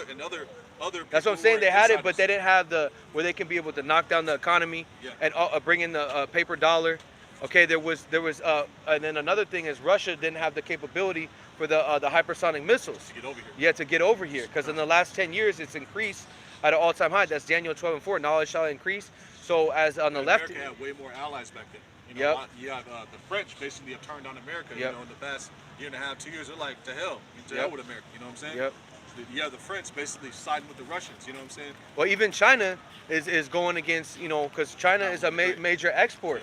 Okay, and what are they saying? Hey, we're tired of you because you gave us the juice, the beetle juice, and we see what you did. Now they're all part of it, okay? Because they all be meeting up at the Bilderberg meetings, or not the Bilderberg meetings, but the United Nations General Assemblies, and they be shaking hands together, okay? Because they all want the same thing, is what, to implement that device worldwide, because they know that's all power. But the thing is, the Moabites, Asia, they think that they got next, okay? But no, they have followed the ways of Esau Edom, and they're going to be punished too. Speaks about that in the Apocrypha. This is Isaiah 13. Babylon into Asia. Yeah, Asia. Yeah. So Isaiah 13. Yeah, you're not next, okay? Spoiler alert: Yahweh Shai wins. The Tabernacle of David wins. Yahweh Shai is next. Lord willing, we're of that number. And green screen movie preview. You go into slavery. Yep. That's in the credits. Okay, that's going to be the beginning of the credits, right? You watch the movie, you see the green screen movie previews. Yeah. Yep. Slavery, man. Yep. That's a preview. That's on the menu. Yep. That's on the menu, man. Starting with you guys. Premiering soon. This is Isaiah 13:11. I will punish the world for their evil and the wicked for their iniquity. I will cause the arrogancy of the proud to cease, and will lay low the haughtiness of the terrible. And these are the terrible, starting at the head tribe of Amalek. Amalek means what? Blood drinker. Okay? And they're the ones that control the music industry. They're the reason why the children have their pants hanging out their ass with a purse and having dreads all the way down to the floor. Okay? And that that gangbang spirit. Okay? This is the pride of the arrogancy. And we were speaking about Jay-Z and these different celebrities, because they're gonna start coming out. You already have Kim Kardashian. What is she doing? She's saying, you know, come eat these foods, right? Eat these mealworms and things like that. Okay, these impossible. You eat the bugs. Yeah. Toss it on and Yeah. You Yeah. will eat the bugs and be happy. Yeah. So eating this impossible You will food. eat the fake meat and be happy. That's Klaus Schwab, man. Yep. You know. Yep. And he does. Even his voice is even sinister. Just to show you, that's just like a movie. Like you have like the villain, and then you see him, but see, Dr. he, Evil. yeah, he's He done. sort of looks like that. Yeah, yeah, yeah. That's what I'm Dr. saying. Evil. He looks like, yeah.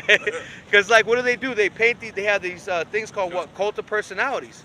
Okay, they paint these guys and they'll put them out there and to see if, and ultimately, because you'll have people that like him, you know, and then you'll have people that won't like him. What to be able to divide and conquer. And Klaus Schwab and Yuval Noah Harari are both those. Yep, Transformers. Okay, there's a picture of him walking on the beach, and a motherfucking transformer with a Abraham Lincoln hat. You know what I mean? Yep. You know, it's just. Or profane person is Yeah, and that's how you know who he is, because Yep. that's profane and outside the temple. We're supposed to have what covering, covering what of our You're not supposed to put on a woman's garment. Yeah, that's what I was trying to say. You know? Isaiah, You're not supposed to, Leviticus 20 and 13. You know what I'm saying? say Isaiah 13, and what if What does Esau Edom do? He promotes it. You know, what's he looking to do now? He's out there in He's out there in Germany, and also in America, Babylon the Great. They have zoophilia, which is illegal, which is the practice of humping animals. You know, which is a profane act, which the Egyptians used to do back in the day. You know. and that's the things that that we see. So imagine what they do in the dark. Yep. Imagine the things that they're doing. We don't even want to imagine. But Isaiah 13 and 15, everyone that is found shall be thrust through, and everyone that is joined unto him shall fall by the sword. So again, anybody that takes that device, what, you're going to fall by that sword. Okay, you're going to be what? Because just because you take that device, okay, that goes under your skin, under your hand, that doesn't mean you're going to be able to eat or drink. Okay, because it speaks about never trust thine enemy. It doesn't mean you're going to be okay, because that's but for a short time. Okay, because the Lord's going to intervene. That's going to be the hour of temptation. Okay, when the Lord's going to intervene for his elect. This is 2 Thessalonians 2. I'm gonna go with 1 and then I'm gonna skip down to 3. Now we beseech you, brethren. That word brethren is adelphos, which means descending from the same national forefather or ancestor. Abraham through Isaac through Jacob, the Israelites. You know, relatives basically. Heritage. Now I beseech you, brethren, by the coming of our Lord Yahushua HaMashiach, and by our gathering together unto him. And are we doing that? You know, through the unicorn, you know, the books open before the firmament. We didn't finish that. We'll get to that later. Okay. 2nd Ezra 6 and 20, you know? Yeah. Well, we only got 18, I believe. I got you. This is I still hold 2 Thessalonians 2 and 3. Let no man deceive you by any means, for that day shall not come, except there come a falling away first. And we had to fall away, you know. Even you shall discontinue from thy heritage, roughly paraphrasing Jeremiah 17 and 4. Yep. Let no man deceive you by any means, for that day shall not come, except there come a falling away first, and that man of sin be revealed, the son of perdition. That man of sin be revealed. Talking about Esau Edom, the wicked, you know, of Esau Edom. Yep. And he's being revealed at the highest level right now. That's why they have something called a war on misinformation, a war on conspiracy theories. You know, the UN said anybody speaking out against the Rothschilds, anybody speaking out against George the wicked elite, George Soros, what's that nigga? Yeah, right there. Right There's here. that devil. Yeah, Yeah, the so devil. this is a Civic A. You Yeah. know, Yeah. Yep, because again, that Inquisition goes into what testimony, testifying against these devils. Yep. Okay, George Soros, we know that you're part of Black Lives Matter and part of Proud Boys and Antifa.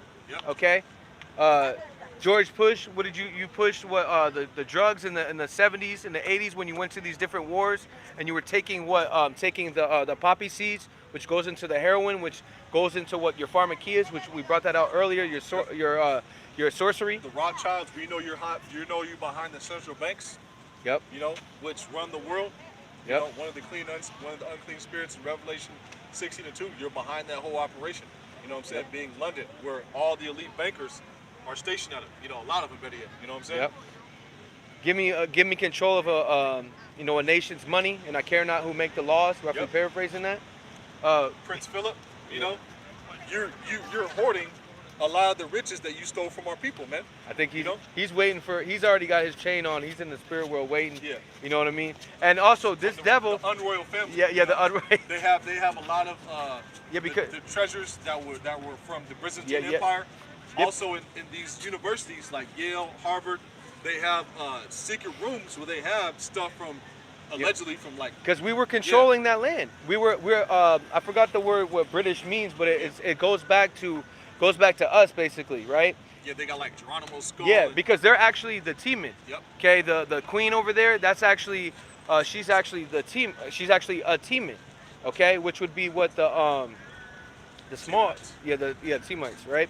Germans. And then oh yeah, so Prince Philip, the one thing I want to get was, he said if I could be able to come back in the world, I would be what a disease. Yeah, I would be, so like of all things, that's what you wanted. That's his only goal. He didn't live 80 years, or I think he was like in his 90s, and he lived 90 years. He's like, if I could have a goal, is to come back as a disease. See, that's the mindset of Esau Edom. That's the mindset of the devil. This is Okay. 2 Thessalonians 2 and 8. And The it son of reads, perdition, right here. Yep. And then shall that wicked be revealed, whom the Lord Yahweh Bashim Yahushai shall consume with the spirit of his mouth. Who? The prophets. You know? And shall destroy with the brightness of his coming. He shall destroy you with the brightness of his coming. Yep. Because he's going to come with clouds, and what is he going to do? There's birds flying. I'll just get it real quick. Isaiah 31 and 5. I'll get Isaiah 19 and 1. I'll pass it on. Yeah, because the Lord is what that's how our Lord speaks. Yep. Okay, He sent forth. We were speaking about that earlier. That I'd known you before the womb. Yep. Okay, that He would give the instruction to be able to prophesy the downfall, bringing in the kingdom of Yahweh Shema Shai. This is Isaiah 31 and 5, and it reads, as birds flying, so will the Lord of hosts defend Jerusalem. Defending also he will deliver it, and passing over he will preserve it. Talking about the elect, you know? Beautiful. He will defend Jerusalem, man. He's going to come back and beam up the elected chariots, man. And just to add on to that, Jerusalem is a people for it's a place. Yep. Okay. The heavenly Jerusalem. Yep. You know, the elect. This is Isaiah 19 and 1. The burden of Egypt. Behold, the Lord rideth upon a swift cloud, and shall come into Egypt, and the idols of Egypt shall be moved at his presence, and the heart of the Egypt shall melt in the midst of it. And right there, we brought that out last camp. Yeah. And what's going on in Nicaragua? They're knocking down the heads of these white, pale-faced homosexual images. They're knocking them off. They're going to these Christian churches and these Catholic churches, and what they're knocking the head off, Serapis Christi, okay, Jesus Christ, okay? Which goes back to the Greek Empire, and Yep. it was a god. It was a god that Ptolemy set up to worship his son, Ptolemy II. Yep. Ptolemy Alexander. You know what I'm saying? And that god's name was Jesus Christos, which is where you get the name Jesus Christ from. Yep. It goes back to the Greek Empire. You know what I'm saying? And before that was Serapis Christi, okay? And it shows you that these devils, they always want to be like the Most High, okay? Because you have Ptolemy. And that same deity was reincarnated, better yet, through Cesare Borgia. Yep. Which is reiterated in the Apocrypha, Yep. where it speaks about that would happen. What I want to say, oh yeah, so you have those different deities being knocked down, but the Lord is going to let you know when He comes in that great chariot that that pale-faced image, that's not going to be able to save you, okay? Because you're going to have to know Him. Going back to 2 Ezra 9, you're going to know what pain by death, because those that don't have that covering, that hedge, are going to be hit with what? Famine, pestilence, evils, calamities, scourges, and these are all created for the wicked, okay? This is real quick. This is Job 24 and 14. It says, the murderer rising with the light killeth the poor and the needy, and the night is as a thief.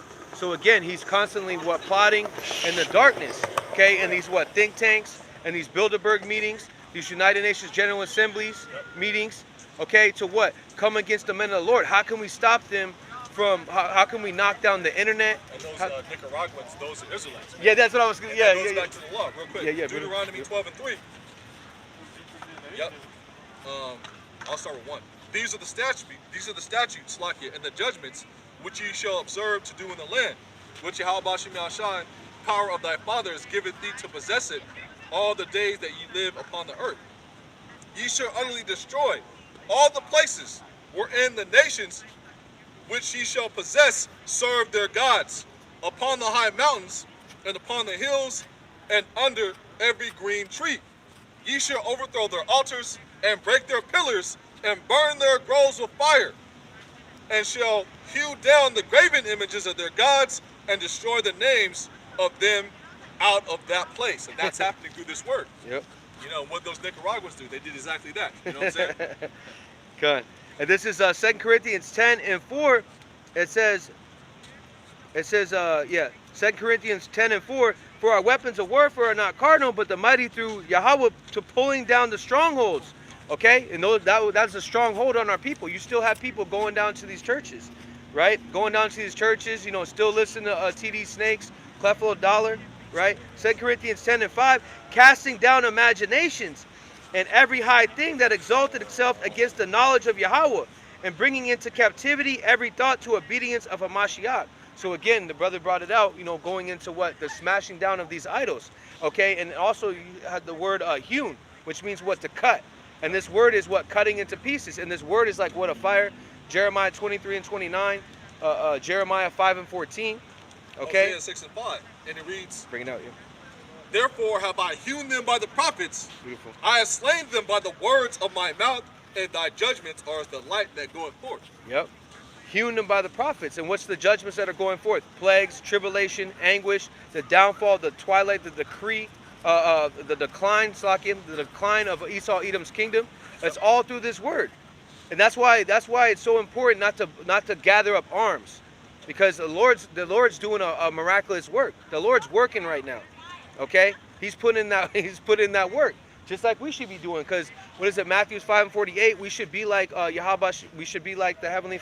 Well, Yahawashi quoted it, or he said it right, but he was talking about the Heavenly Father Yahweh, okay, and that was in red letters. So if Yahawashi is trying to be like Yahweh, then we're trying to be like Yahawashi, okay. We're trying to be perfect like Him, as far as what? Doing the work, okay, rebuking and reproving, you know, because again, if you don't work, you don't eat, right?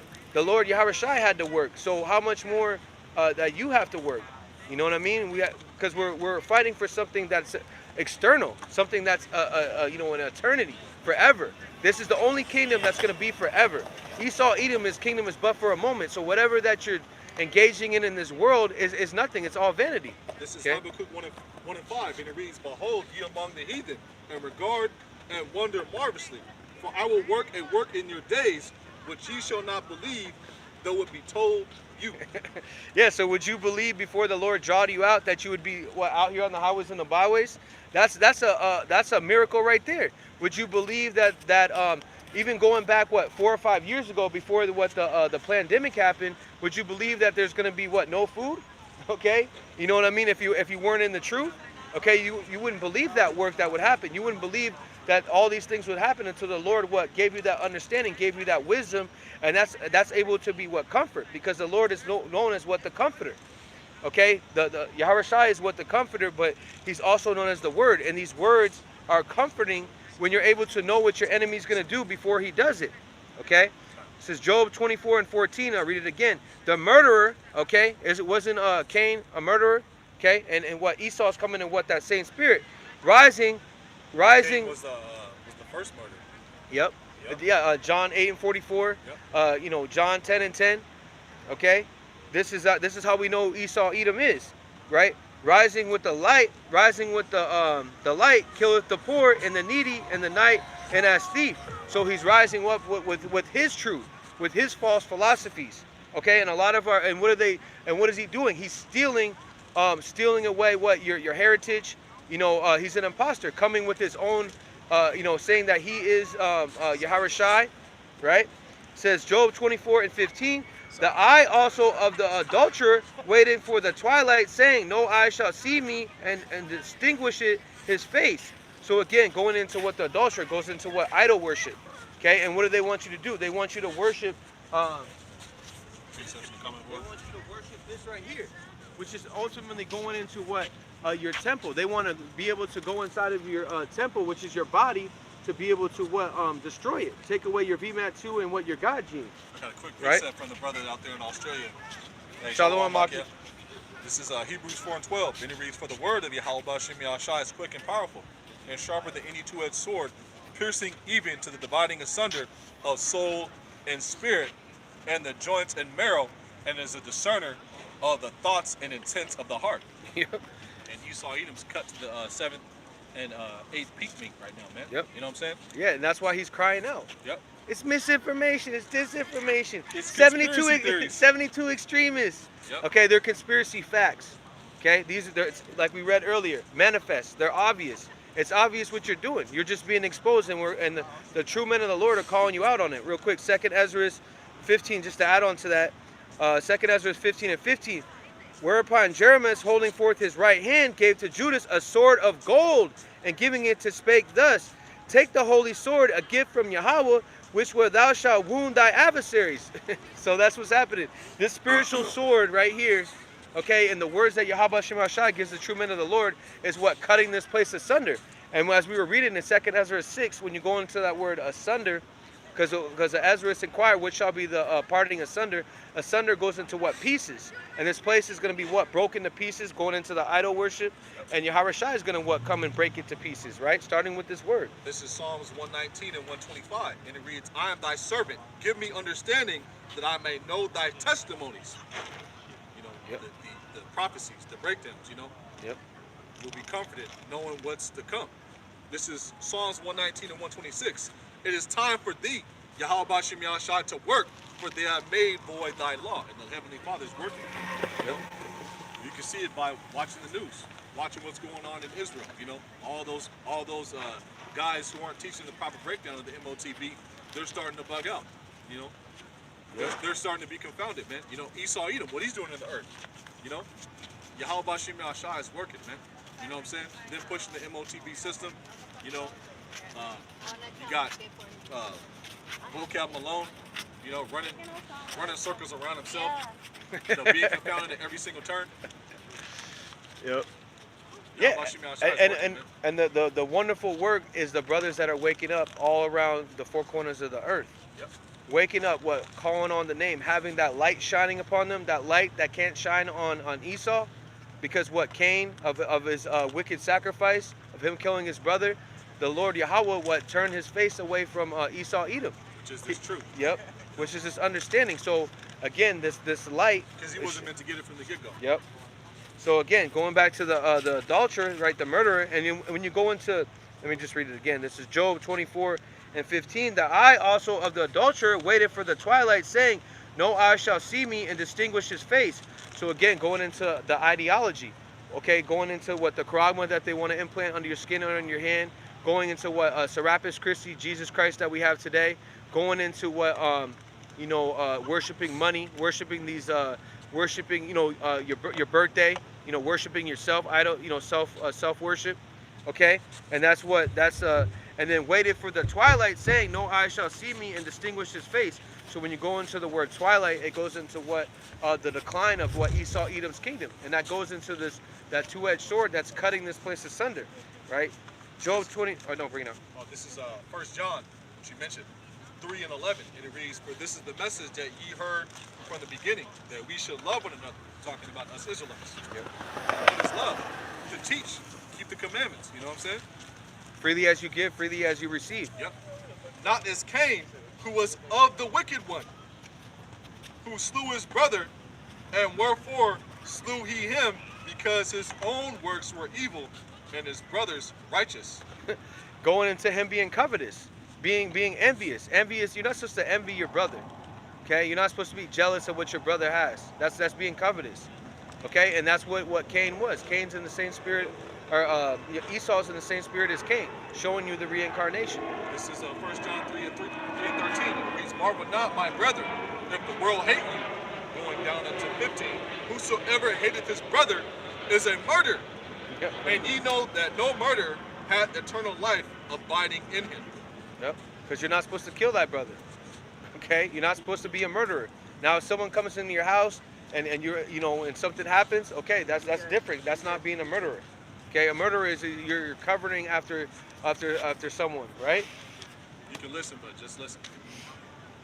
Keep Back going. up, please. Yeah, I got Job. Let's go back to this. Job 24 and 16. In the dark they dig through the houses which they have marked for themselves. In the daytime they know not the light. Okay? So in the dark. So again, in these dark rooms, again, I keep saying it, reiterating it, and these think tanks, okay, and these these different meetings that they meet in secret, right? They're thinking how they can be able to go into our houses. okay, and be able to take us out, right? Like a lion sitting in the lurking places, seeking who he may devour, okay? And when the let me read this again. It says, in the dark they dig through houses which they had marked for themselves. In the daytime they know not the light. So again, one legislation that they passed was that if you're within 100 miles, they can be able to legally come into your house, taking away your Fourth Amendment right, which is basically your Fourth Amendment right is where they're not supposed to come into your house unless they have a warrant. So they're changing laws, and they're changing laws that they had, their so-called constitution or so-called amendments. They're changing them so they can be able to be draconian, showing you that they have a short time. Revelation 13:11. It says 17, one more. It says, for the morning is to them even as the shadow of death. If one know them, they are in the terrors of the shadow of death. Okay? So again, this is the valley of shadow of death, known as what? Babylon the Great. Because of what? A valley is set at a low place. There's low moral standards. The brother brought out that they're trying to pass law. Well, they already have, where like 6 or 7 states where you can be able to be you can be able to be you can be able to do bestiality. Okay, then they're trying to now they're trying to legalize pedophilia. Okay, and butthead pedo Joe, he just got caught for running the biggest child trafficking in far as in the whole world. Okay, which we already, alternative networks already know that, everyone already knows that, but now they're starting to get judged. Okay, Children in cages at the border, and a lot of those children end up getting sexually assaulted, getting sold to slave trades, getting sold to the cartel to be mules, you know, and a lot of them get beat up, you know, and those are our people, man. Love y'all. One love. Was that a good one? No? You guys are serious. This is Psalms 37 and 13. I'll start with 12, and it reads, the wicked plotteth against the just, and gnasheth upon it with his teeth. The Lord Yahweh shall laugh at him, for he seeth that his day is coming. And we see Esau Edom's day coming by what he's pushing in the earth. You know? You want to get Isaiah 54 and also we're seeing the judgment of these heathen. Okay, the judgment of the heathen, and even 2/3 of our people, because they think everything's a joke. But it's not going to be a joke when you have no food, when you have to eat your child. Okay, then the joke's gonna be on you, because the Lord said that we're gonna be laughing. The Lord's gonna laugh at you in your calamity. Okay, and it speaks about in Proverbs 1, because everyone around here, they think it's a joke and everything's funny. Okay, now we might laugh and joke because we see the understanding. Okay, the next precept goes into that. And it reads, the Lord. This is Psalms 37 and 12, and it reads, the wicked plotteth against the just. What? Their New Order agenda, you know, their military, their secret sleeper cells that they have, these mechanical robotic dogs, the wicked legislations that they're looking to pass forth, their unrighteous decrees. Yeah, the brother just put that on the page. Isaiah 10 and 1. Yep. You know. This is all good. Psalm 37 and 12. The wicked plotteth against the just, and gnasheth upon him with his teeth. The Lord shall laugh at him, for he seeth that his day is coming, and also those that reign 1 hour with the beast, and every single heathen nation that put their hands on us. You know, Moab, Ammon, Japheth, what this guy was, I believe, either or, Moab, Ammon, or Japheth. Most likely Ammon or Japheth, you know, Pacific Islander, you know. And the Pacific Islanders, those are the ancient Medes who reigned aside the Persian Empire, you know, the Medo-Persian Empire, you know, which happened right after the Babylonian Empire, and they were taken down by the Greeks, the Edomites, and all those heathen nations are going to have to get their day in court. You know what I'm saying? Which is 1,000 years of slavery. You know what I'm saying? Their judgment. And court is in session right now. Yeah, and real quick, you know, just to add on to that, because you always have these dudes, right? They'll be rolling with 7 bitches, right? 7 bitches, right? They're not with no men, and then they'll act like they're in a tough spirit, like those women are going to be able to do nothing, and they try to come up to actual men. Okay, so the Lord sees all that. Okay, the Lord sees all that, and all that shit, that bullshit, that vexation of spirit, because again, we didn't come from an easy background. You know, I just speak for myself. You know what I mean? And that type of disrespect that's when you just with the Baphomet. Yeah, yeah, and that's what it is. The whole place is Baphomet. Yeah. You know what I mean? So you know, just. This is the next precept, Psalm 37 and 14. The wicked have drawn out their sword, and have beat their bow to cast down the poor and needy, and to slay such as be of upright conversation. Their sword shall enter into their own heart, and their bows shall be broken. And that's the good news, man. You know, their sword shall enter into their own heart. What? Their ICBM missile. You got Isaiah 54? Yeah, it's Yep. Isaiah 54, verse 16. 17 as well, brother. Welcome Okay. to the show. All right, it says, "Behold, I have created the smith that bloweth the coals in the fire, The Temanites, you know, the German scientists. and bringeth forth an instrument for his work. Yep, the ICBM missile, which was the nuclear missile back in the 1940s. And I have created the waster to destroy." Yep, waster. That's going back to Esau Edom, Ishashua. You know, waste away his heat. You know, And This, I believe the guy that made that was Oppenheimer. Or no, not. Let me look it up. No, keep going. Keep going. verse 17, "No weapon that is formed against thee shall prosper." yep, no weapon that is formed against these shall prosper. So every single invention that these guys push forth, you know, to try to come after us, it's all going to be confounded. Because when the enemy comes in like a flood, the Lord Yahweh Shem Yahshai is going to raise up a standard against it. If you go into that word standard, you know, it goes into being able to get spiritual power. You know, the ability to fly. You know, the ability to disappear. That word spirit is racha, which is warlike energy. You know, endowing men with various gifts. You know, we believe. You know what I'm saying? We believe that these things are going to happen. Because if you go into the road, our forefathers had that ability. You know, the apostles, man, they were out there. Peter was able to put people to death with one rough word. It talks about that in the book of Wisdom of Solomon, the 12th chapter. You know, with one rough word. You know what I'm saying? Yahweh Shem Yahshai can do damage, man. You know what I'm saying? The prophets are going to be able to get that type of power. You know, the apostles were raising people from the dead. The Lord was doing the same thing. You know, also our forefathers, Samson, David. You know, Judas Maccabees, man. You know what I'm saying? He had angels helping him. It was actually Simon Maccabees, actually, Slackhead. He had angels helping him on the battlefield, man. You know what I'm saying? We're going to get that same type of power, man. You know, Lord's will we be of that number. You know what I'm saying? Yep. Psalms 44. Psalms 144. Would Okay. be have I run through a troop, Yep. you know? And it speaks about the Lord trains your hands for battle. Okay. Arise and thresh. Yep. That new threshing instrument. Yep. Right. Real quick, I just want to add on. So the guy's name is J. Robert Oppenheimer. Yep. Okay. Which which was also known as what he was known as what the destroyer of worlds. Okay. And if you ever look up, this is just it right here. I'm not gonna play it because you can't really hear it out here. But the whole point is that when he was saying it, you could tell And that the he knew. Oppenheimer family is actually above the Rocker. It's actually Yep. above the Rothschild family. They Yep. actually helped the Rothschild family get their start. The Okay. apostles brought that out a while ago. You know what I'm saying? Yep, and these are both what Edomites, and the Lord has given them that power on the left-hand side to be able to create what the smith and the waster, okay, to what to destroy, ultimately to have that bow fall upon their own heads, okay, and also that goes into 2/3 of our people. And also these heathen nations. Real quick, Ezekiel 21:9, son of man, prophesy and say, thus said Yahweh, say a sword is sharpened and also furbished. And also that goes back to Genesis 4:22, Tubal Cain, the artificer, okay? Because back then what they had swords, okay? Now, but Yahweh Shem Shai has increased what the technology, the science to be able to have these hypersonic missiles that can be able to come from from Russia to Babylon the Great in 29 minutes, okay? And they're not able to be traced, showing you that. Those arrows that are shot to the ends of the earth. Yep, beautiful.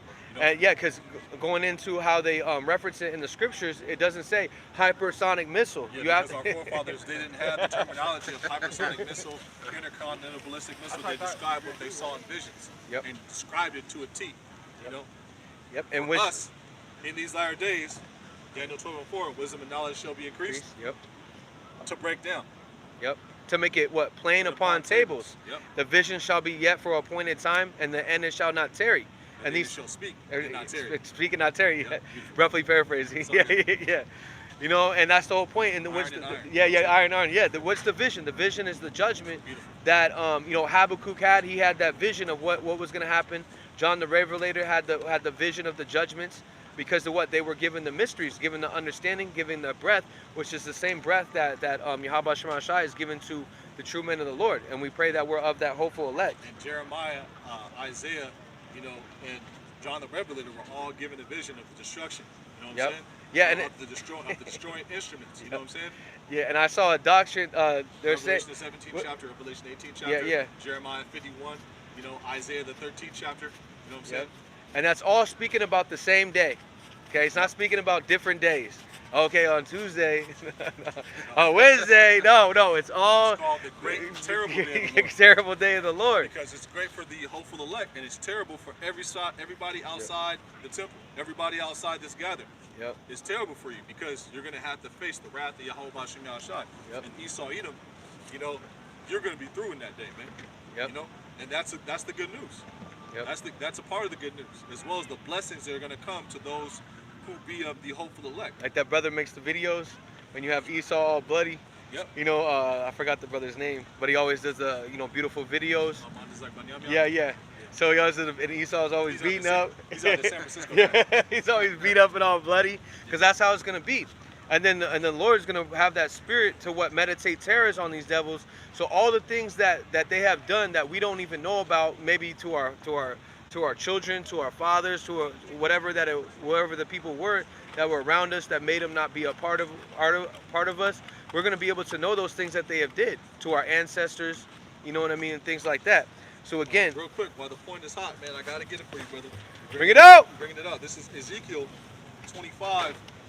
No. What, drink of the cup? No. Or I will pull my spirit. They should do according to my anger. I think you want to get that different throat? oh, you talking about the missiles? I will lay vengeance upon Edom by my people Israel. I'll finish this out. This is Ezekiel 21:9. Son of man, prophet.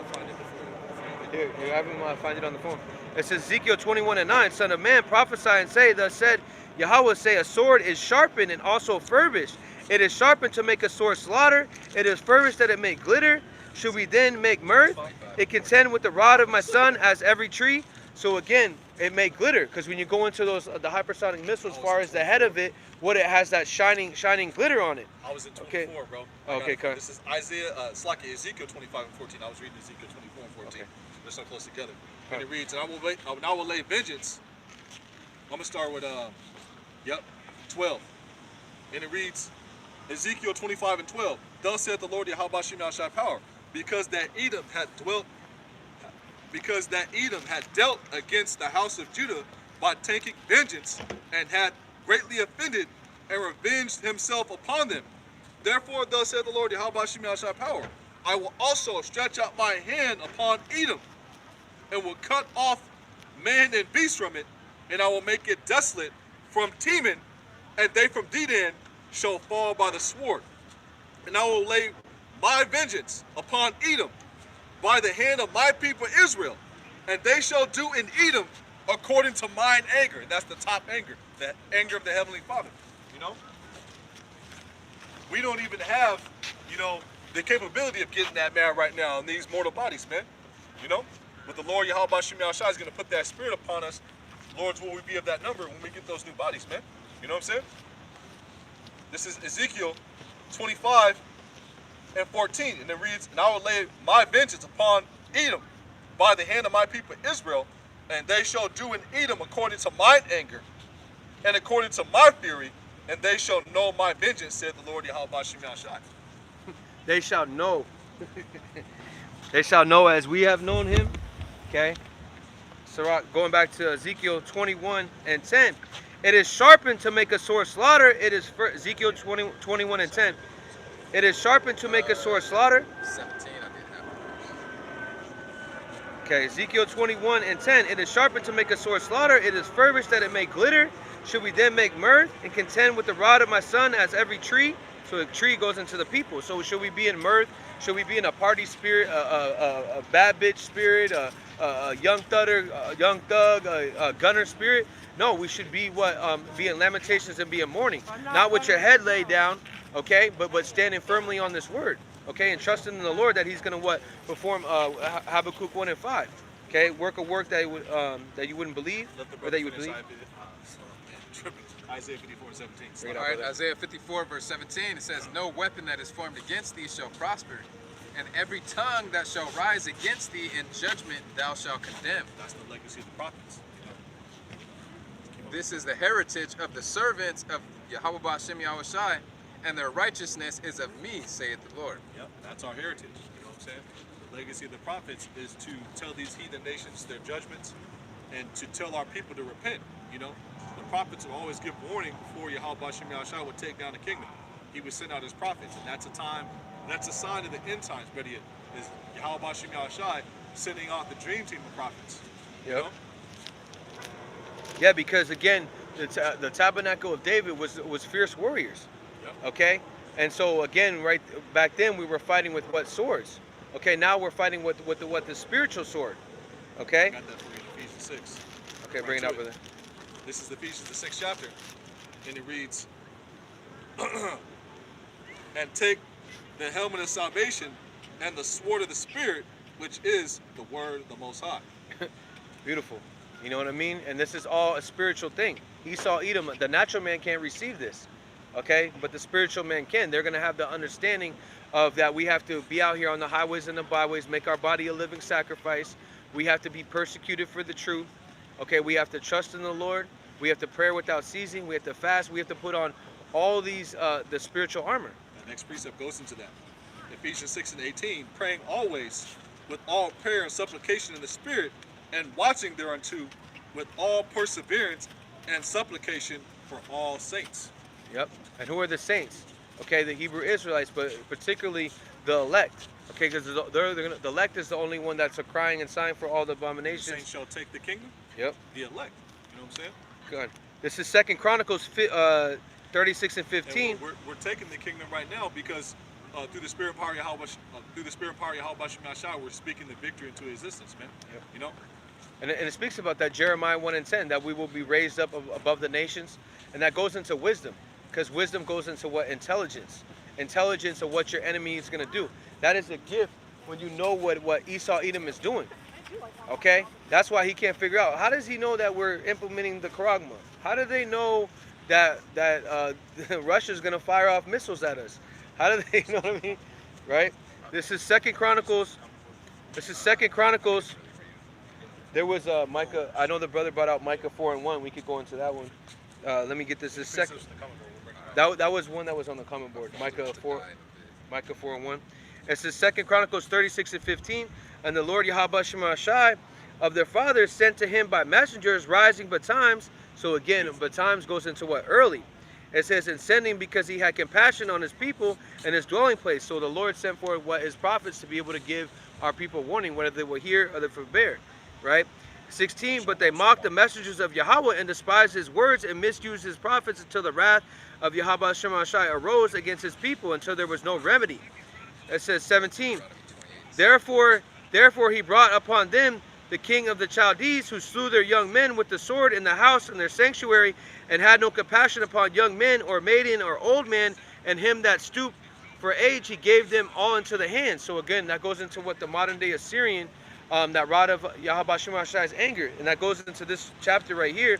It's just what he's known as what the executioner, right? So this is yeah, Ezekiel 21 and 11. Because we got the mic so they can hear us. Yeah, well, I don't know. That's You guys all- keep moving. First I was over here, then I was, you know, whatever spot I could be able to be in. I'm here of service, right? This is Ezekiel 21 and 11. As long as I got a spot, right? So Ezekiel 21 and 11. Yeah, to Wadi Yahweh Shem Yahushua. That's right. This is a reasonable service. Others, Jake. Like, Yeah, the yeah. on the side. Yeah. I Ezekiel. be seeing dude when I be going out to eat. Oh, okay, good. What's up, man? Yeah. We'll be out there on Wednesday? Yeah, we'll be out there. Lord willing. I want to wrap this up. Ezekiel 21 and 11. And he had given it to furbish that it may be handled, and the sword is sharpened, it is furbished to give it to the hand of the slayer. And Esau Edom is the hand of the slayer. He's the executioner. Okay, he's going to be the one that's coming in like a madman spirit nun. He's going to be coming in with what his super soldiers, his tanks, okay, his National Guard, his UN troops. He's going to be the one that's coming in with what the those sleeper cells that they brought over here, that they keep having these so-called immigrants coming over here, when a lot of them, you know, people believe that they're actually, you know, would be Issachar, but they're not. They're not even Issachar, right? They're actually from Afghanistan, from Ukraine, and they're putting these sleeper cells. Even in New York, I saw an article where they're housing these so-called immigrants that are from Ukraine. Okay, why would they do that? You know, ultimately to what? Either two things. You know, either to inaugurate, to be able to give them that hot sauce, or they're actually part of the whole of them with the IRS agents being hired. Okay, they're called sleeper cells when you look up the word. And again, the Lord is what bringing forth what his executioner, which is Esau Edom. Yeah. All right, Ezekiel 25, verse 17. And I will execute great vengeance upon them with furious rebukes, and they shall know that I am the Lord, when I shall lay my vengeance upon them. Yeah, because the Lord is the one that's bringing forth the judgment. Okay, he controls what the left-hand side and the right-hand side. A lot of people don't have that understanding. You had a lady last week, or last camp, she said, God is good. You know what I mean? But she doesn't understand that our Lord is also a terrible demon-like power, the El Shaddai. Okay, the Lord executes what, judgment on the left-hand side, okay, which is ultimately his ways are not our ways. You don't know why he does certain things, but no one dies innocent, okay, in this thing, right? Isaiah 45:7, and it reads, I'm going to start with 6, that they may know from the rising of the sun and from the west that there is none beside me. I am the Lord Yahweh Shem Shai, and there is none else. I form the light and create darkness. I make peace and create evil. I, the Lord Yahweh Shem Shai, do all these things. Yep. Because the Lord is what omnipotent. Okay, and that's what he. All powerful. Yep. And that's what he's raising up. He's raising up what men of the Lord to be ultimately going back to the garden. Okay, to be able to understand what good and evil, that tree of life. Okay, to be able to judge, both sides. Because if you know what... As it was written in the story for Adam Yep. to be deceived by Eve, to eat from the knowledge of the tree of good and evil, because to be a perfect ruler, you have to have the understanding of both good and evil. Yep. But through the spirit and power of Yahweh Shem Yahshai, and through his mercy, we're allowed to eat from the tree of life right now, which is this wisdom, knowledge, and understanding, which leads to eternal life.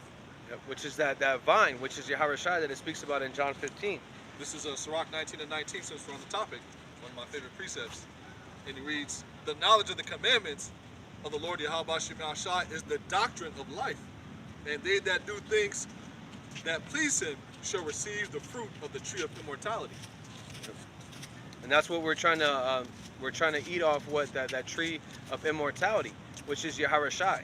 Okay, eat off what that body, okay, through what Wisdom of Solomon 16:26, that nourishment. Okay, because again, this brings forth life, while Esau Edom brings forth death. Everything that he pushes is what death, or known as hell, right? A condition played out on earth. John 6 and 63, to back you up on that point. It is the spirit that quickeneth, the flesh profiteth nothing. The words that I speak unto you, they are spirit and they are life. Yep. Classic. Yep. You know? Yeah, and they are life. Okay, and that's what. And right now we have life.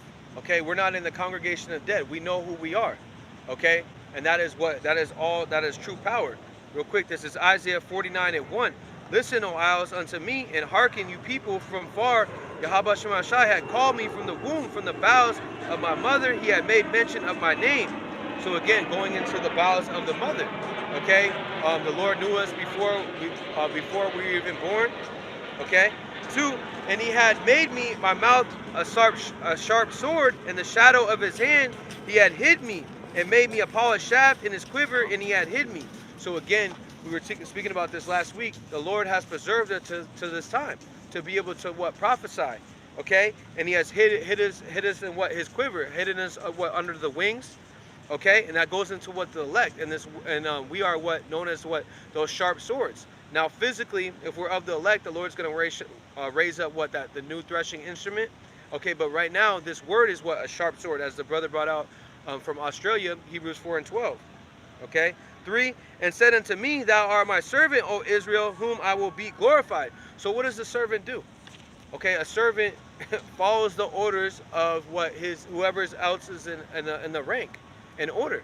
Okay, and they do the work. They do the things that their master or their boss tells them to do. Because what happens if you don't do the work that he tells you to do? What does he tell you? Don't come back. We don't need you. We don't need you, in the business, in the profession, right? So that's what a servant does. He glorifies the name, and he stands upon that rock and gives forth this word. Okay, and that's all a gift from Yahweh Shem Shai. This is nothing to boast in. It has to be given to you, right?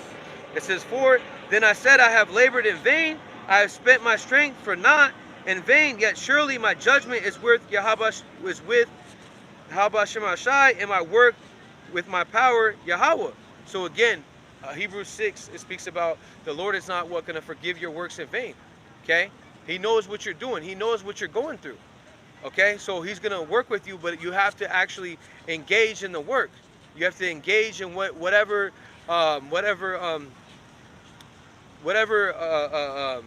test that Yahweh Shemashai is putting on you. You got to be hardened like a good soldier. Because again, what you say your page was a prisoner? Prisoner of hope. Yeah, prisoner of hope. This is all about hope. Okay, but also what you have to, through faith, hope is faith, right? You also have to have what works, right? Real quick, Colossians 1 and 6. I'm going to get 9 and 10 as well. Bring it up. And it reads, Colossians 1 and 6. I'm going to start with 5. For we hope, which is laid, for the hope, which is laid up for you in heaven, whereof ye heard before in the word of the truth of the gospel. Read again, Colossians 1 and 5. For the hope which is laid up for you in heaven, whereof ye heard before in the word of the truth of the gospel, which is come unto you, as it is in all the world, and bringeth forth fruit, as it doth also in you, since the day ye heard of it, and knew the grace of the Most High in truth. And what does the scripture say? That you bring forth fruit means repentance. If you go to that word fruit, it means acts, works, deeds. And through your acts, works, deeds, you're going to be able to, through the Spirit of power, Yahweh Shem Yahshai, and persuade those to come in. Yep. You know what I'm saying? Because the Lord's going to draw them out.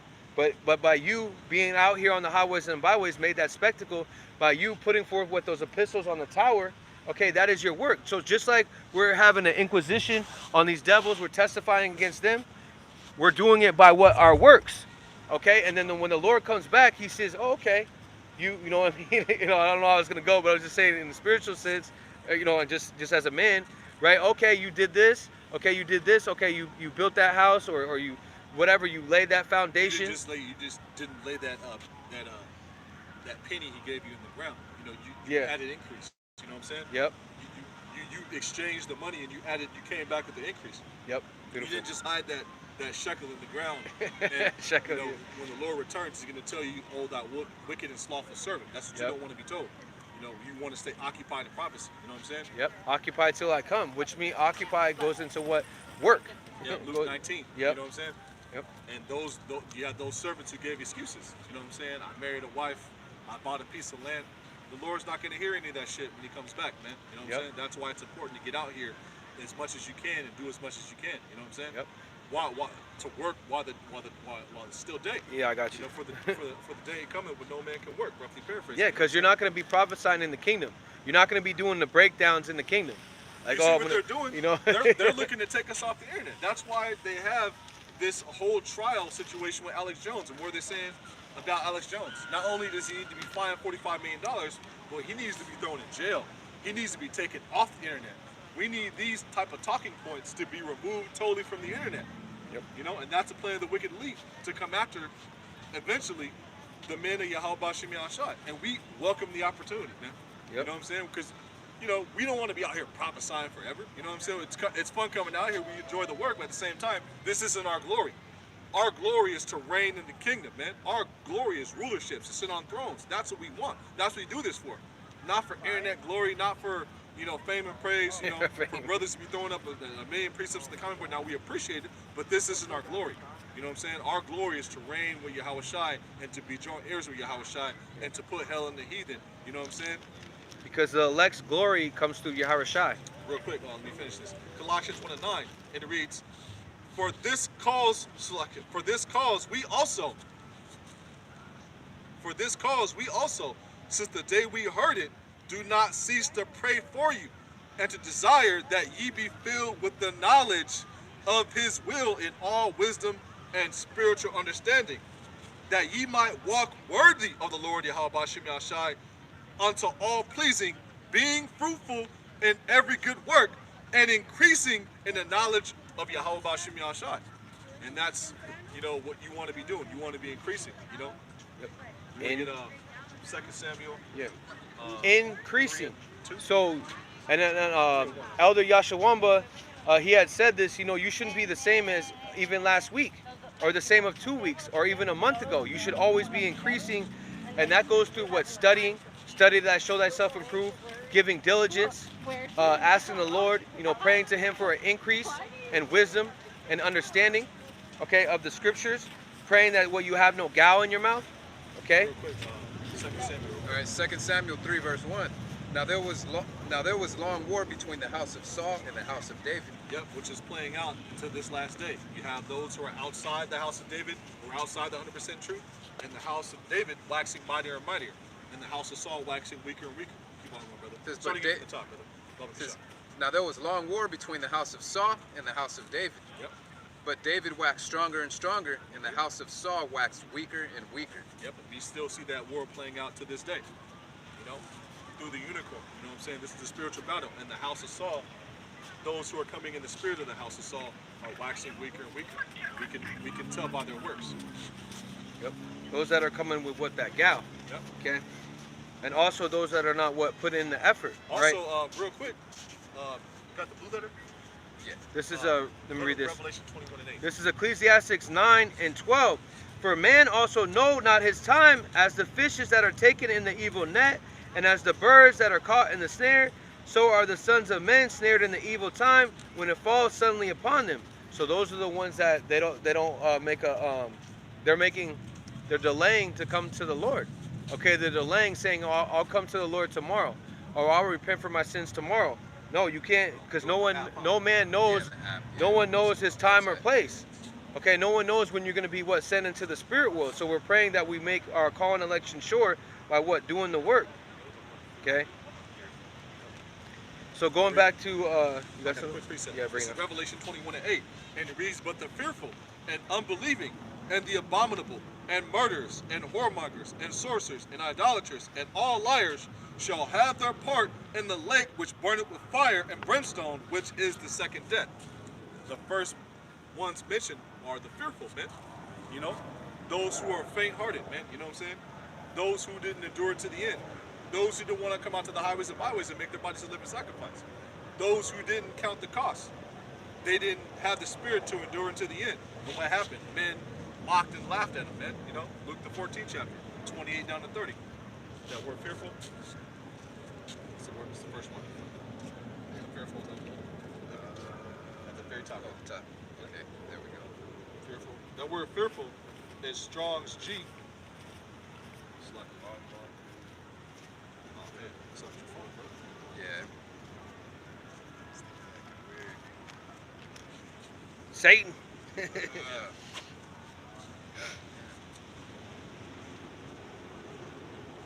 Press back if you can. Yeah. How do you open the word? Can you open the word? Yeah, let's see. Slaki, bear with us. This thing is acting weird. Can you get it on your phone, bro? What is it? Revelation 21:8, the blue letter. You want to look it up on the website, not the app, because the app is harder to open up the actual definitions. Well, I got it. Yeah, I mean, you know, you as got long it. as it's actually in there. Yeah, it's in there. Yeah. Yeah. There's a definition of one to get fearful. Revelation 21 and 8. Yeah, go to the lexicon. It's the last one at the very bottom. And that word fearful. At the very top, bro. The fearful. It's the second one. Yep. Yep. So this is the Greek 1169. The very bottom, the lexicon. Right here. Strong's definition. Yep. Faithless, fearful. Where's the other one right here? Damn, it doesn't It's show. gonna be Yeah, on the website it pulls up the lexicon. okay. So- Revelation. 21 and 8. The Thayer's lexicon is the very bottom where it gives like Blue Letter Bible, right? yeah, expounded definitions. Maybe get some precepts. Yeah, this is Amos 8 and 11, and it reads, "Behold, the days come, saith the Lord, Yahweh Bashim Yahushai, that I will send a famine in the land, not a famine of bread, nor a thirst of water, but of hearing the words of of the Lord Yahweh Bashim Shai. And that's going to happen, slowly but surely, man.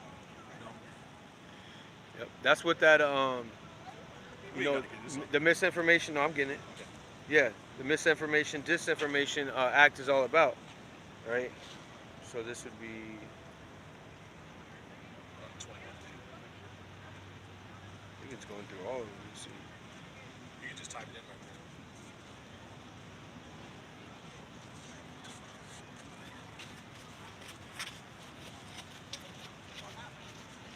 I think it just jumped right back into the app. Yeah, I can't. Yeah, it's not, there. It's all good. yeah. Yeah, mine was tripping too. I think because when you have the app installed, it just goes right to that. Let me try to. Yeah, it's actually pulling up now. Yep. That's what I was looking for. So timid, fearful. And it reads, of Israelites. It says Christians who through cowardice gave way under persecutions and apostates. Now, if you look at this word cowardice, look up. Oh, man. You don't have the internet on your phone? Yeah, I do. It's tripping. Yeah, it's tripping. So I'll just add on to that point where the brother brought out there's going to be what a famine of the word. This is Ezekiel 3:25.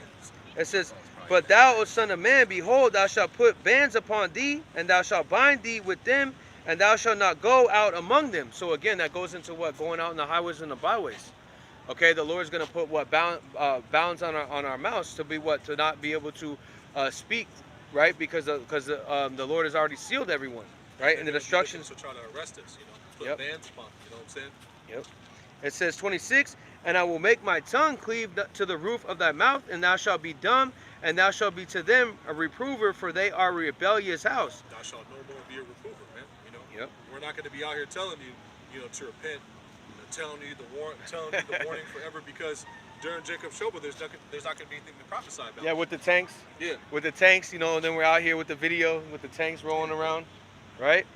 It says 27, but when I speak with thee, Ezekiel 3:27, but when I speak with thee, I will open thy mouth, and thou shalt say unto them, thus said Yahweh Shema Shai, he that heareth, let him hear, and he that forbeareth, let him forbear, for they are a rebellious house. And that's 2/3 of our people. What they are, Sodom's children. Yep. And that word cowardice, which is in the definition of fearful in Revelation 21:8, but the fearful and unbelieving Israelites who through cowardice gave way under persecutions and apostates. That word cowardice goes into a cowardice is a trait wherein excessive fear prevents an individual from taking a risk or facing danger. In the opposite of courage, as a label, cowardice indicates a failure of character in the face of a challenge. One who succumbs to cowardice is known as a coward. Yep, and that's Esau Edom, because he's a coward. Because what does he want to do? He wants to, ultimately, he doesn't want to, come up against people that have their true power. Okay, he wants to come at these, people that don't have any, and we're just gonna say it in a worldly sense. He wants to take away their arms. Okay, and what is he trying to take away from us? The Bible. And one of the other definitions, if you look into like Webster, for cowardice is one who lacks bravery. Also that word apostasy is renounce a religion or a political belief or principle, which a lot of our people who are not of the house of David are going to do. They're going to renounce being an Israelite. They're going to throw their fringes away. When Esau Edom's coming down with great wrath and be like, nah, I wasn't out there in the highways and byways. What are you talking about? Yeah, that goes in the First Maccabees 1. Yep. Yeah, where it speaks about they had made covenants with the devil, with the heathen. Okay, so this is going into and then those people that are going to do that, this is what's going to happen. Jeremiah 15:1. Then said Yahweh Shema Shai unto though Moses and Samuel stood before me, yet my mind cannot be towards his people. Cast them out of my sight and let them go forth. So again, the Lord was speaking to Moses and Samuel. Okay. Which is symbolic of the law and the testimony. Moses being the law and Samuel being symbolic of the prophets, the law and the prophets. Beautiful. And Isaiah 8:20 says, according to the law and the testimony, that they speak not according to this word is because there's no light in them. Yep. And you're going to have those men who don't have the light. They're going to act and be cowardice in those days. You know what I'm saying? Yep. Straight bitch up. You know, and Lord's will we be of the number that doesn't. You know. Yeah, because again, that's the Lord. He has to put that spirit on you. That's why we're praying that we're able to endure to the end, because the Lord's gonna put that spirit on His elect to not bow down to what this beast system. Romans 11:4. There's 7,000 men that haven't bowed down to the image of Baal, which is Baal is what the Shaitan, which is ultimately what that device is you worshiping Esau Edom. So Jeremiah 15:2. And it shall come to pass, if I say unto thee, whether shall we go forth?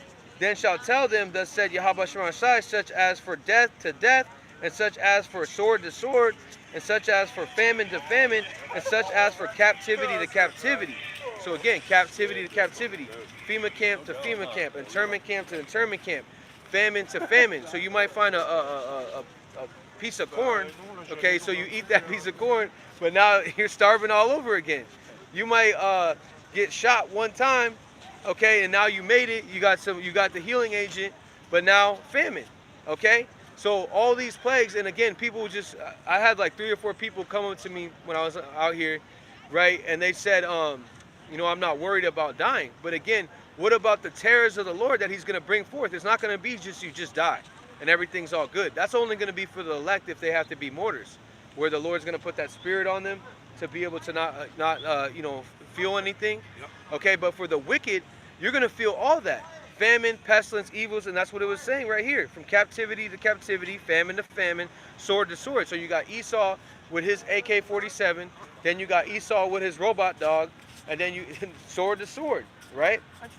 It says 3. It says, I will appoint over them 4 kinds, said Yahweh Shema Shai, the sword to slay, and the dogs to tear, and fowls of the heaven, and the beasts of the earth to devour and to destroy. So again, what have they created? What did we have in the 60s? We had the dogs. That's why a lot of our people are afraid of dogs. They had the dogs that would come after and you know, try to attack us. Also even going back further, the Spanish Mastiffs. Yeah, beautiful. The Spanish beautiful. came over here. Yep. You know, they were trained to come after Jake. You know, the indigenous people that were over here. Then later, they used those same type of dogs, pit bulls, and so on and so forth, to come after Judah, Benjamin, and Levi. You know, that's where the United States police force comes from. Runaway slave patrol. Yep. You know, Nothing but the slave taskmasters. What they have. Yep. You know, taskmasters, and then they had dogs to chase Jake when he would try to run away from the plantation. And they used to feed those dogs our babies. Okay, that goes back to the history of Ephraim.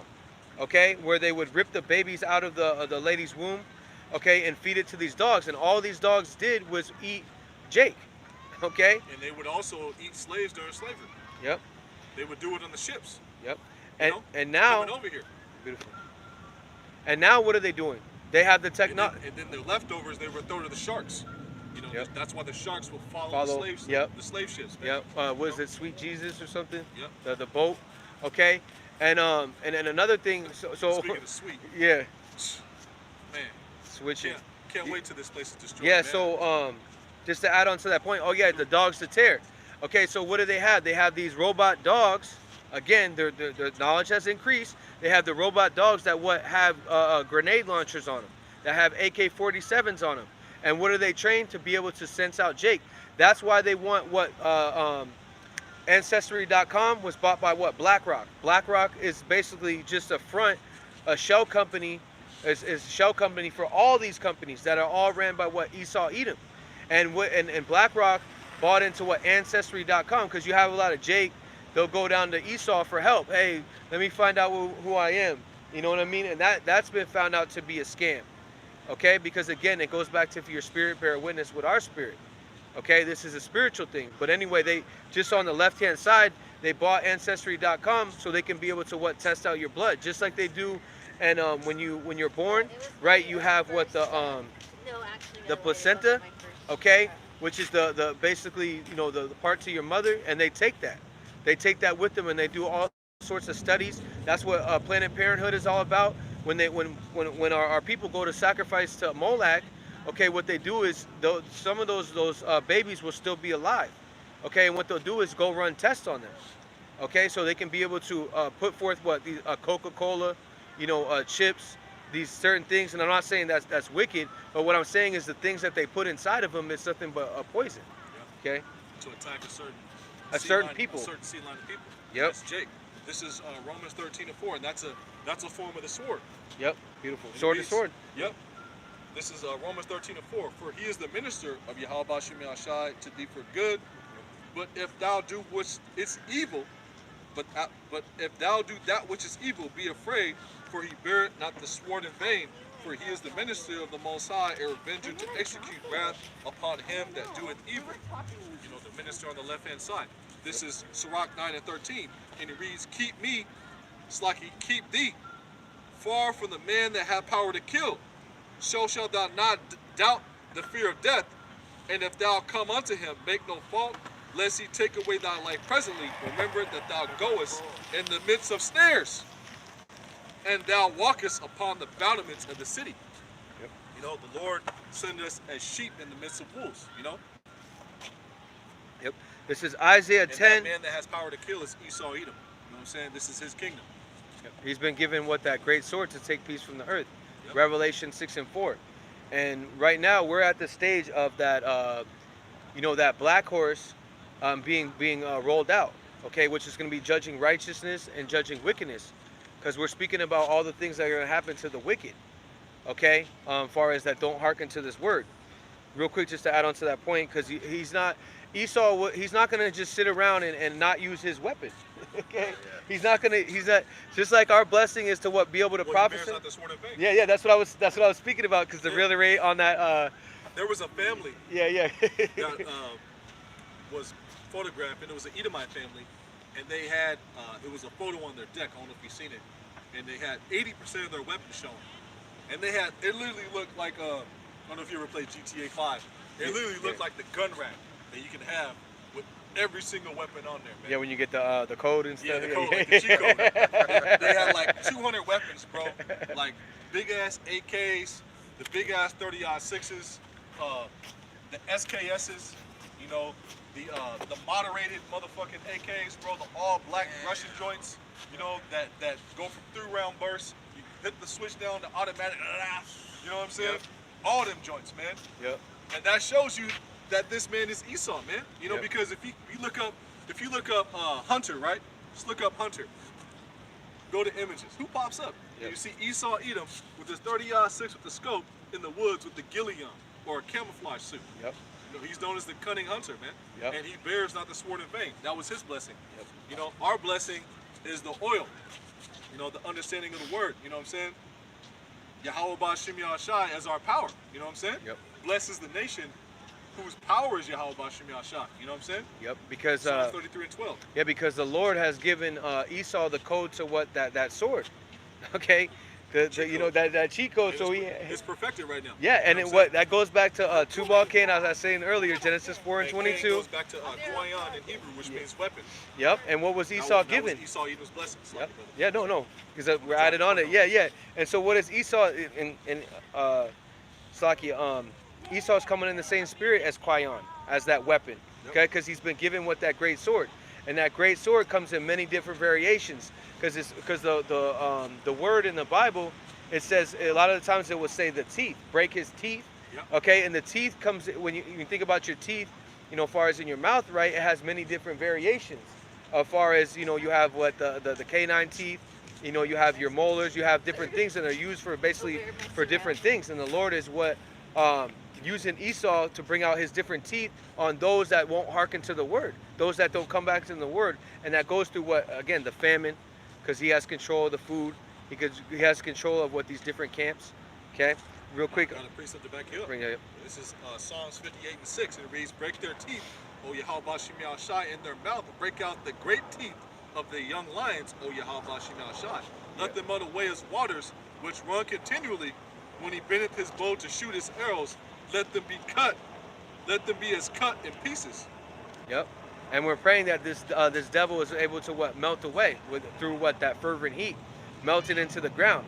Okay, just like Lot's wife, that pillar of salt.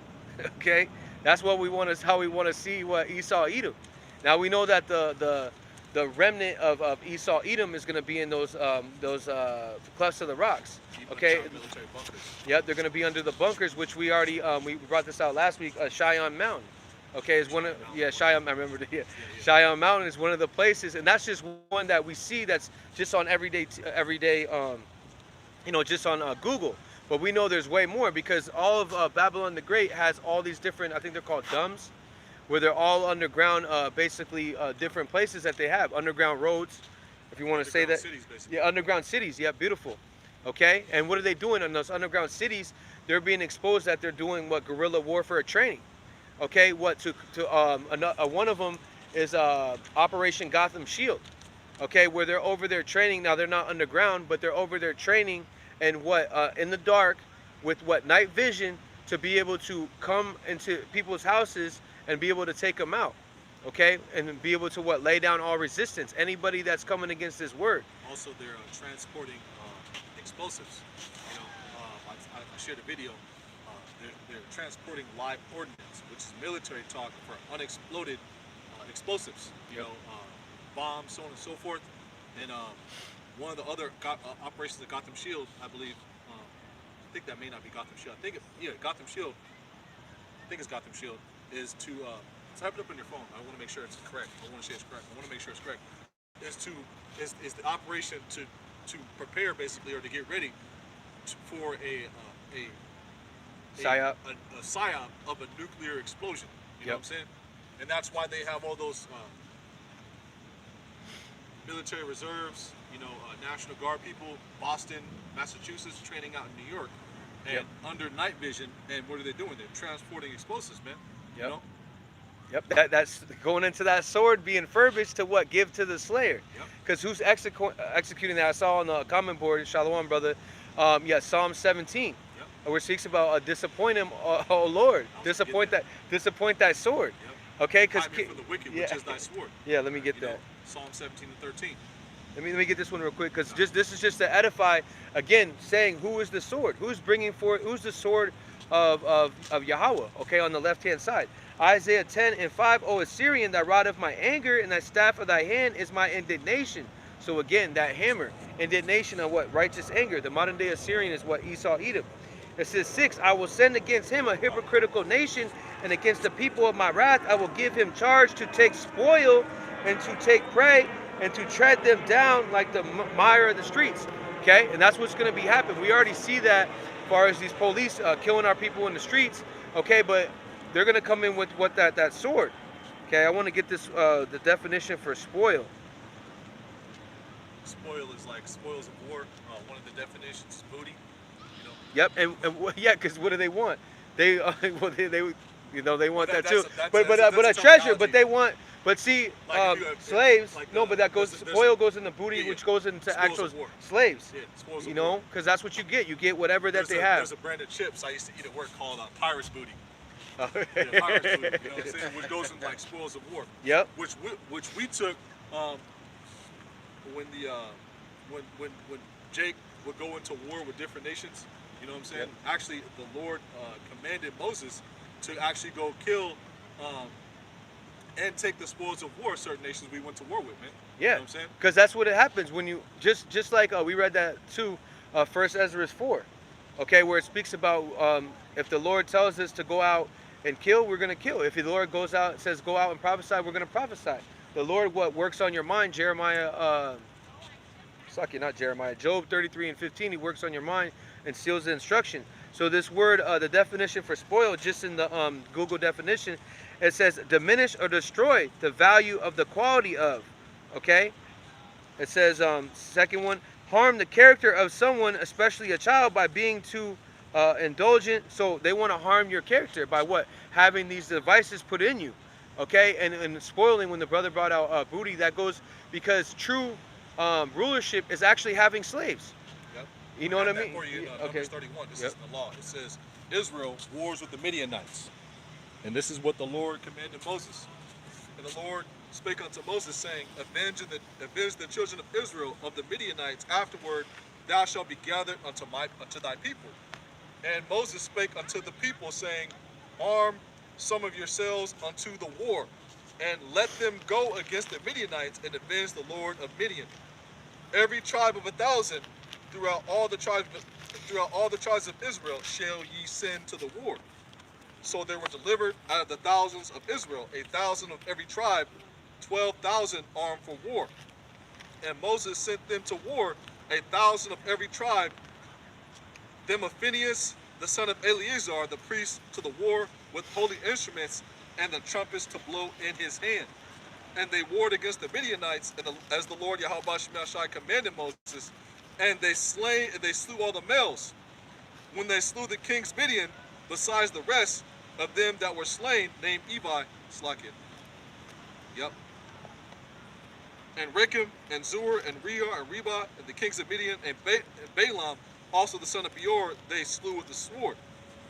And the children of Israel took all the women of Midian captives, and their little ones, and took the spoil of all their cattle, and all their flocks, and all their goods. Yep. And who are those spoils going? Slakia. Who are those spoils going to? Okay, Yahweh Shai, right? Yahweh Shai, and what? The elect's going to be what? Joint later in heirs. this chapter, if you keep on reading, the Lord also commands Moses to have the men kill all the women who knew men, who had husbands, man. You know what I'm saying? Yep. And to keep, you know, the younger ones to have his wives for later. Yep. Spoils of war, man. You know, and that's also going to happen, you know, when Yahweh Shai cracks the sky, and you know, we get to have our little spoils of war. Not little spoils of war, big spoils of war, better yet. You know what I'm saying? Yep. So this is Psalms. Because it says we shall wash our feet in the blood of the wicked. That's the angels are going to come down and get busy, but we're actually going to get allowed to get our two bows in as well, man. We're going to be allowed to, you know, have our fun as well. You know, get our kicks and stomps in as well. Lord's will be of that number, man. You know what I'm saying? Yep. And the spoils of that are going to go unto the remnant. You know what I'm saying? That speaks about that in Isaiah 33 and 18, where it speaks about we meditate terrors on the Lord. Meditate terror. Yep. If you could get that, brother. Isaiah 33 and 18. Yeah, and I'll read this out. This is Psalms 17 and 8. Keep me as the apple of thy eye. Hide me under the shadow of thy wings. Okay, and who is the apple of Yahweh Shemashai's eye? The elect. Okay, all of Israel, but ultimately the elect.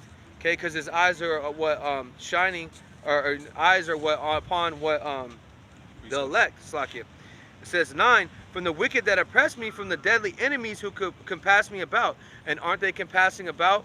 Okay, they are what creating a siege. They're cutting off the food supply, cutting off the water. Okay, cutting off what the for you to be able to even work, right? It says 10. They are enclosed in their own and fat with their mouth. They speak proudly. So Klaus Schwab is speaking very proudly. Okay, because what he said, you will own nothing. Yep, you will own nothing and be happy. Yuval Noah Herrera is speaking about Kill Gates. yeah, speaking proudly as yep, well. speaking very. When the second one comes out, they will know. Yeah, and that's speaking about what that monkey business that's coming out, and they're gonna keep putting out those pestilences, okay, until ultimately that 5G and that 6G happens, okay? Because what they have a thing called the Georgia Guidestones, which is what they want to depopulate the earth. They took down recently, right after CERN came out.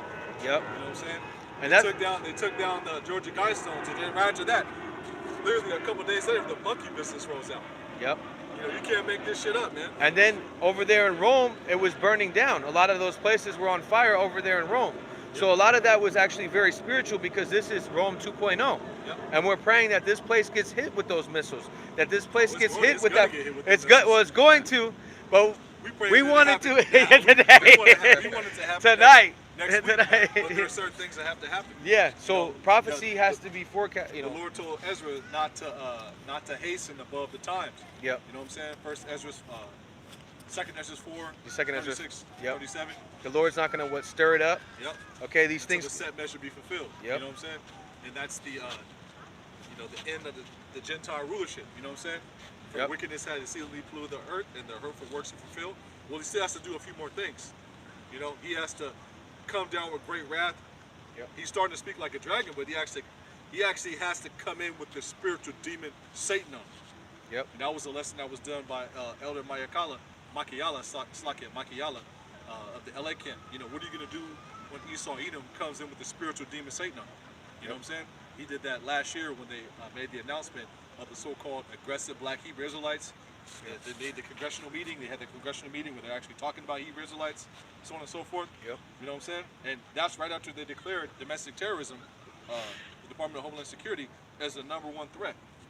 You know, he made the lesson. What are you going to do when Esau Edom comes in with the spiritual demon Satan on him? You know what I'm saying? Fine. And that's what he's going to come. That's what he's going to come down with. Esau Edom is going to have the spiritual demon Satan on him, man, when he comes down with great wrath. You know, and we're hastening the day because he has to come and do that and do certain things in the earth and push a device and go out there and make war with all those other nations. You know what I'm saying? Yeah, because it goes into Matthew 24. It speaks about the end, wars and rumors of wars. Yep. Okay, but the end is not yet, and that goes into what that mandatory device being implemented around the four corners of the earth It's here. in an oinkaminted sense. And here. we're seeing the infrastructure of that of their of their device. Okay, and what are they doing? All that the hot sauce is nothing but a prelude, where they have these different places where you go down to Egyptian for help. What they're doing is they're setting up these places because they know people are slow. Okay, straight up, they're just slow and they're blind, and they just want to be able to. I just want to live my life. You know what I mean? I just want to be a slave. Okay, and the Lord Yahweh Shemashai is raising up men that have that royal mentality, have that king, that ruler class mentality. Okay, have that rulership mentality, and we don't want to be under Esau Edom. We don't want to be under wearing suits every day. You know, falling after heathen customs. Paying taxes. You know, paying taxes. We're setting up Christmas You trees. work at an office, you have to say hi, sir. Hey, Yeah, how you doing, sir? yeah, wearing a tacky suit on Easter. You know, I don't want to do that shit. I don't want to, I want to glorify Yahweh Shem Shai. Because then, rule. yeah, we want to rule because through Yahweh Shem Shai, through Yahweh Shai, we're able to have rulership. We're able to have peace. Okay, we're able to have our enemies in subjection. Okay, and if you don't have that mindset, then that's not an elect mindset. Because when you put on as the elect, when you put on these scriptures, you're supposed to have that mindset of a ruling class mentality. Apostle Gabar always says this, when you read these scriptures, you got to see yourself there. Whether it's in the kingdom, seeing Esau destroyed, So, again, that all goes into believing in the report. Okay? Right to it. This is Luke 19:27, and it reads, "But those my enemies, which would not that I should reign over them, bring them hither and slay them before me." Yep. Because the elect, Lord's will be of that number, are going to be joint heirs with Yahweh Shai. So if you don't want Yahweh Shai to rule, that means you don't want to rule. Yep. You don't want to rule. You don't want Yahweh Shai to rule. You don't want us to rule. Then you're just a casualty of war. Yep. You are a coward. Cowardice. Cowardice. Yeah, you are a cowardice. Yep. Because because you're trusting in Esau. When we brought out cowardice, that's what the word goes into in Revelation 21:8. The fearful goes into that word cowardice. So that's one of the definitions. If you go into the lexicon at the very bottom. Yep. And that also just means that you don't want rulership. Because again, a king has to put in work, whatever that it may be. Yahweh Shai had a king gets groomed for the throne. Yeah, that's what I was. Like if you watch Beautiful. movies like, for example, I like to reference Game of Thrones a lot. When you had a king, talking to his son, he would be grooming him for royalty and rulership. Well, that's what Yahweh Shai is doing with these scriptures. Through this walk, through the straight gate, he's grooming us for royalty and rulership by seeing the earth being ran by a wicked oppressor. So we know not how the world's supposed to be ran. Also, the knowledge of good and evil. Through the trials and tribulations we have to go through, him perfecting us, seeing our people through, seeing that that's not how our people are supposed to be, Yeah. That's a part of prophecy that they're like that right now, but in the kingdom they're not going to be like that. You know what I'm saying? And being under wicked rulership, the wise words of Elder High Priest Jaquan, you know what I'm saying? We had to witness the earth being ran in complete wickedness, you know what I'm saying, to, I don't want to butcher his words, you know what I'm saying, but to, you know what I'm talking about, right? Yeah. We had to learn wickedness so we can be able to come back to righteousness. Yep. Okay? And that was one of our elders, okay, that laid down his life for this word, for this truth, so we can be able to have the understanding to today. Okay, which you see the head apostles at Great Millstone, they reference those men. They don't have to do that. Okay, but they do it because again they have a humble spirit, so they're able to reference our elders, so we can be able to pay homage to them, right? And that's a sign of respect. That's our heritage. 2 Peter 3:13, and it reads, "Nevertheless, we according to his promise look for new heavens and new earth, wherein dwelleth righteousness." Yep, and that's what we're seeking, righteousness, which means that we have to see all this wickedness. Which, if you read up, it's talking about the destruction that's going to happen for us to get that. Okay. You know, 2 Peter 3:10 on down. You know what I'm saying? 3 and 9 on down. You know. Let me get this. This is to finish this out, and then what we, and by this word, we're disappointing that sword. Okay, because when you preach this word, now you have a hedge around you. Okay, it speaks about that in Psalms 34:7. Okay, those that fear Yahweh Shem Shai, the angels encamp around them, roughly paraphrasing. Deliver them. Yeah, deliver them. And that whole chapter, when you go down, it's speaking about deliverance of the the elect, right? Psalm 17 and 10. They enclose in their eyes and fat with their mouth. They speak proudly. So again, going into their proud speech, they're saying, Pedo Joe was speaking about how he has to. We want to be ahead of the curve as far as the New World Order, right? 11. MOTB. Yep. We're Speaking gonna of be the chip leaders of the world. yeah. Oh yeah. So And Nancy Pelosi, she was out there in Taiwan, and they made a big fiasco about that, because the Chinese are going to bomb on her and this and that, and this and that. yeah. She was out there because what does Taiwan do? They lead the world in chip production. Yep. You know what I'm saying? Yep. She was trying to get inside trading information, trying to get the inside scoop. Yep. You know what I'm saying? Yep. Semiconductors. Yep. Okay, which is what the AI technology, the transhumanism, where they're able to track you, because everything is ran basically of artificial intelligence. Okay, and again, like the brother said, she's doing inside trading. She's part owner in all these different businesses that are be able to track you. Because also another thing, Carl Schwab said, we are stakeholders. Okay, you have shareholders, which is just a modern day, everyday person that you see in the world, as far as your stocks. Then you have stakeholders, which means they already know what they're doing. They have inside information, and these are the elites of this world. These are the kings and princes. These are the ones that met up in those Davos meetings. Okay, because these are the ones that are in the background. Now, some of them we see as their cult of personalities, but you have the ones these elites. These are the Edomites. These are the ones that are really in control. These are the ones that are pulling the strings of these cult of personalities, these different kings and princes, pulling the strings of Carl Schwab, Yuval Noah Herrera. Yeah. Okay. These are the ones who Yahweh Shem Shai told us to set our face against and prophesy against. Because the average everyday doctor, what's that? Almost said Dr. Pepper.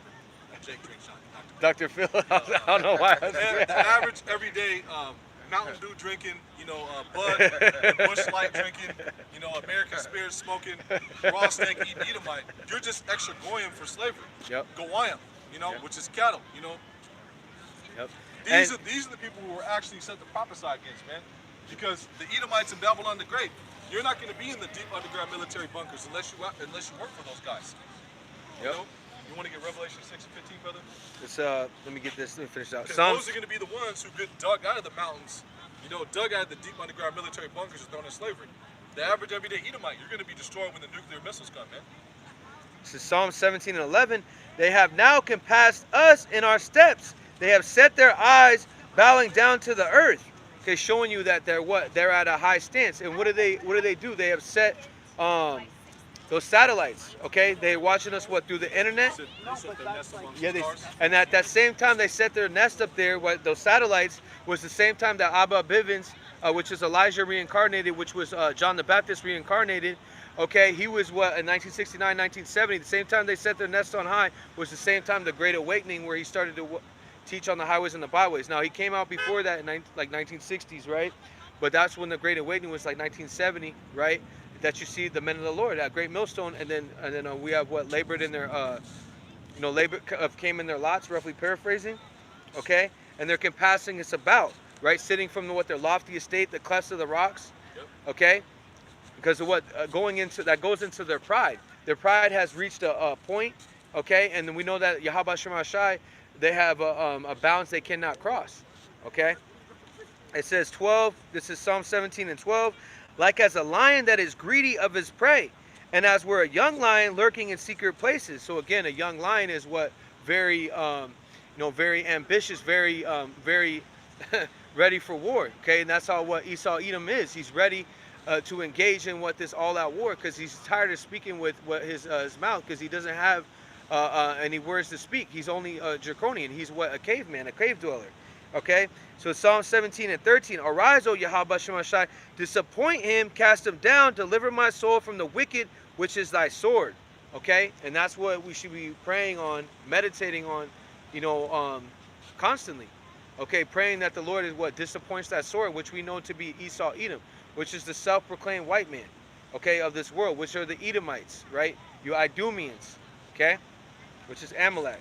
Beginning with the wicked elite, the 13 Yep. elite banking companies who run the world. Yep, that's starting at the head, because again, we're like the brother said, we're not going after you every day, Bud Light, Marlboro smoking, with a cut-off shirt wearing Edomites, because you Edomites are going to be coming against your own government, because you realize that your so-called white supremacy is no more. You're not getting any more what do I want to say, gifts. Okay, This is Psalms 74 and 13. I'll read 12 as well. For Yahweh Bashem Yahushai is my king of old, working salvation in the midst of the earth. Psalm 74 and 13. Thou didst divide the sea by the strength. Thou breakest the heads of the dragons in the waters. Esau Edom, the old serpent, real who's quick. starting to speak like a dragon, man. He's starting to speak, draconian, man. You know what I'm saying? I'll back you up. Sirach 25 and 15. There is no head above the head of a serpent, and there is no wrath above the wrath of an enemy. One love. Love you. Here, you step over here. Step over here. He's live. Damn. Why that's so disrespectful? And that's why the Lord has to come exterminate this place. He's drunk, and then you got the police right there in the background. And that's why he's doing it. That's why he's doing it. One love. Jesus Christ, right? First prayer is loaded. As soon as you get ready. And that's why we got to cut the head of the serpent, because the head of the serpent lets these these people in this world just be idiots when they should just be executed on sight. Okay. This is Psalm 74 and 12. For Yahweh Bashem Yahushai is my king of old, working salvation in the midst of the earth. Thou didst divide the sea by the strength. Thou breakest the heads of the dragons in the waters. Thou breakest the head of Leviathan in pieces, and gavest him to be meat to the people inhabiting the wilderness. Going into Revelation, the 20th chapter. And, and it reads, Revelation 20 and 2. And he laid hold on the dragon, that old serpent, which is the devil and Satan, and bound him 1,000 years. Talking about Esau Edom. And Esau Edom was bound for 1,000 years, into the caves of Georgia, Russia, the Caucasus Mountains. And after 1,000 years, he was loose from his pit for a short season, And we're still in that season right now. But that season's coming to an end. And how is Leviathan, that dragon, being broken into pieces through this word, Yep. Real quick, I got Revelation 6 and 15. Yep. And the kings of the earth, and the great men, and the rich men, and the chief captains, and the mighty men, and every bondman, and every freeman hid himself in the dens and in the rocks of the mountains. Wicked elite. And said to the mountains and rocks, Fall on us, and hide us from the face of him that sitteth on the throne, and from the wrath of the Lamb. Yep, Lamb. That's talking about our Lord Yahweh Shai. Get the next one, brother. Baruch. It says, For the great day of his wrath is come, Yep. and who shall be able to stand? Who shall be able to stand? None but the elect, And they're going to be standing, getting beamed up, On our Rathazal, we be of that number.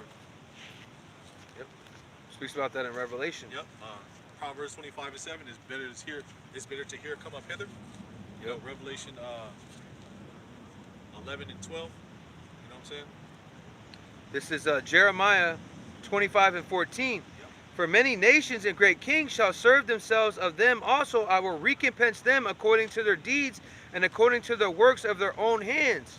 So again, going into Esau Edom, forming that crafty council, Psalms 83, the Moabites, the Hagarenes, the Philistines, okay, Tyrus, okay, Zion, Yep. Okay, all Ammon, you. Moab, Yep. Ishmael. You know what I'm saying? Yep. The hit list. What is that in Amos? You know, it speaks about all the nations that are going to be punished. Jeremiah 25, Psalms 83. Yep, I'm in Jeremiah 25 right now. Oh, yeah. Jeremiah 25 and 15. Yep. For thus said Yahweh Shemashai of Israel unto me, take thy wine cup of fury at my hand, and cause all the nations whom I send to thee to drink it. So again, what's that cup? That goes into what? The slavery that they put on our people, the oppression they put on our people. Okay, the destruction that's going to be destroying all the foundations of their actual places. Now we know not the whole earth is going to be destroyed, but definitely Babylon the Great is going to be a wasteland. Okay, it's going to be destroyed. It's going to be nothing but what? Foul creatures and jackals, all right, that are going to be in this place. Okay, and it says forever it will be burned, but that's just a certain point, a certain period of time. Okay, and then also you have what the motherland over there in Jerusalem. That place is going to be what? Burned down. Okay, and then who's going to help? Who's going to be building that? Esau, Edom, when he's in what? Drinking that double cup of what? Slavery. Okay, be beat with that rod of iron. This is Psalm 75 and 8 to back up on that point. And it reads, I'll get 7. For Yahweh Shem Yahshai is the judge. He put it down one and set it up another. Yep, showing you can't have. There's not going to be two kings. Yep. Okay, there's not going to be two kings. Esau is in the twilight, which is the decline of his kingdom. Okay, which is raising up the kingdom of what? Yahawashi. I got one real quick. This is Sirach. Yeah, I was gonna say Sirach 10. This is true. Yeah, you got it. Bring This it out. is Sirach 10. I kept thinking of that, like just Yeah. meditating on it. I'll get 4. Yeah, because there's a transition of power, right? Yep. Bring it out, brother. Yep. Sirach 10 and 4. You can break it down. Okay. The power of the earth is in the hand of Yahweh Shem Yahshai. And in due time, he will set over it one that is profitable. Okay, and that goes into Yahawashi, but also what you have the elect that are going to be what? Joint heirs and rulership. Okay, and that's going to be the one that what's profitable, because what Esau, what he does is he brings forth barren, which means nothing but destruction, nothing but death and hell. He's known as death and hell. Okay, because man on man brings forth what? Nothing. Well, Okay. that's why he was sent to the bottomless pit. Going back into Cain, Yep. you know, the fruit of the earth doesn't yield his fruit unto him. Yep. You know, that's why he has to use GMOs and so on and so forth, man. Yep. And then You know? again, and then going into their seeds. Yep. Okay, they cross-contaminate the seeds, and what does it bring forth? Monsanto's, which brings forth what? Death, which brings forth what? Ulcer or cancer. Also, take it one step further. His children, what do they produce? Death. He Oh, yeah. produces seed in the earth that Yeah. go around the earth producing nothing but death, Yep. wickedness, lies, abominations. Could- And also, Yeah. take it one step If they further. be multiplied. Yeah, they multiply for the sword, and Edomites are having a hard time repopulating. You know what I'm saying? Wait, did I? It's all good. It's Okay. a lot. Okay, This sorry. is Sirach 10 and 8, and it reads, because of unrighteous dealings, injuries, and riches got by deceit, the kingdom is translated from one people to another. Yep. Because again, read that the physician cut off the lung disease. I think Yep. that's the same chapter. Sirach 10 and 10. Yep.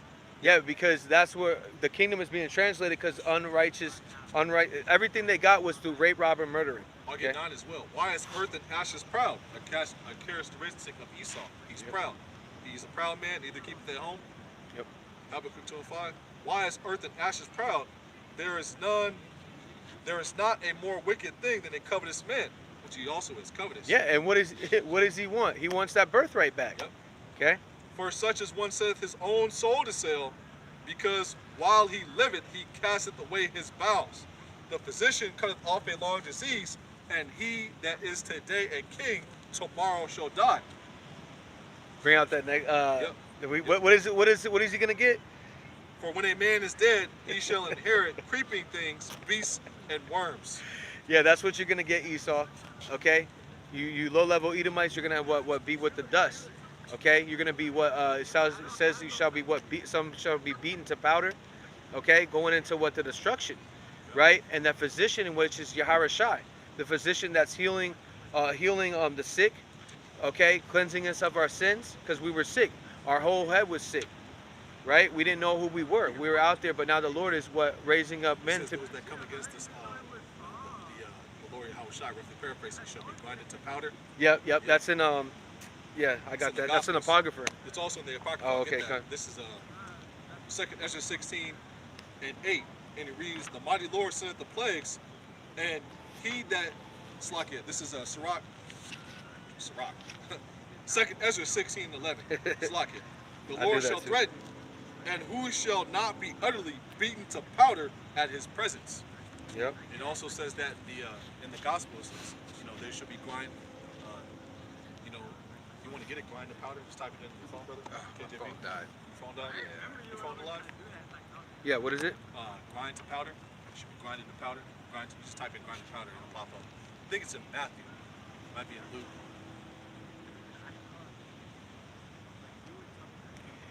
Grind to powder.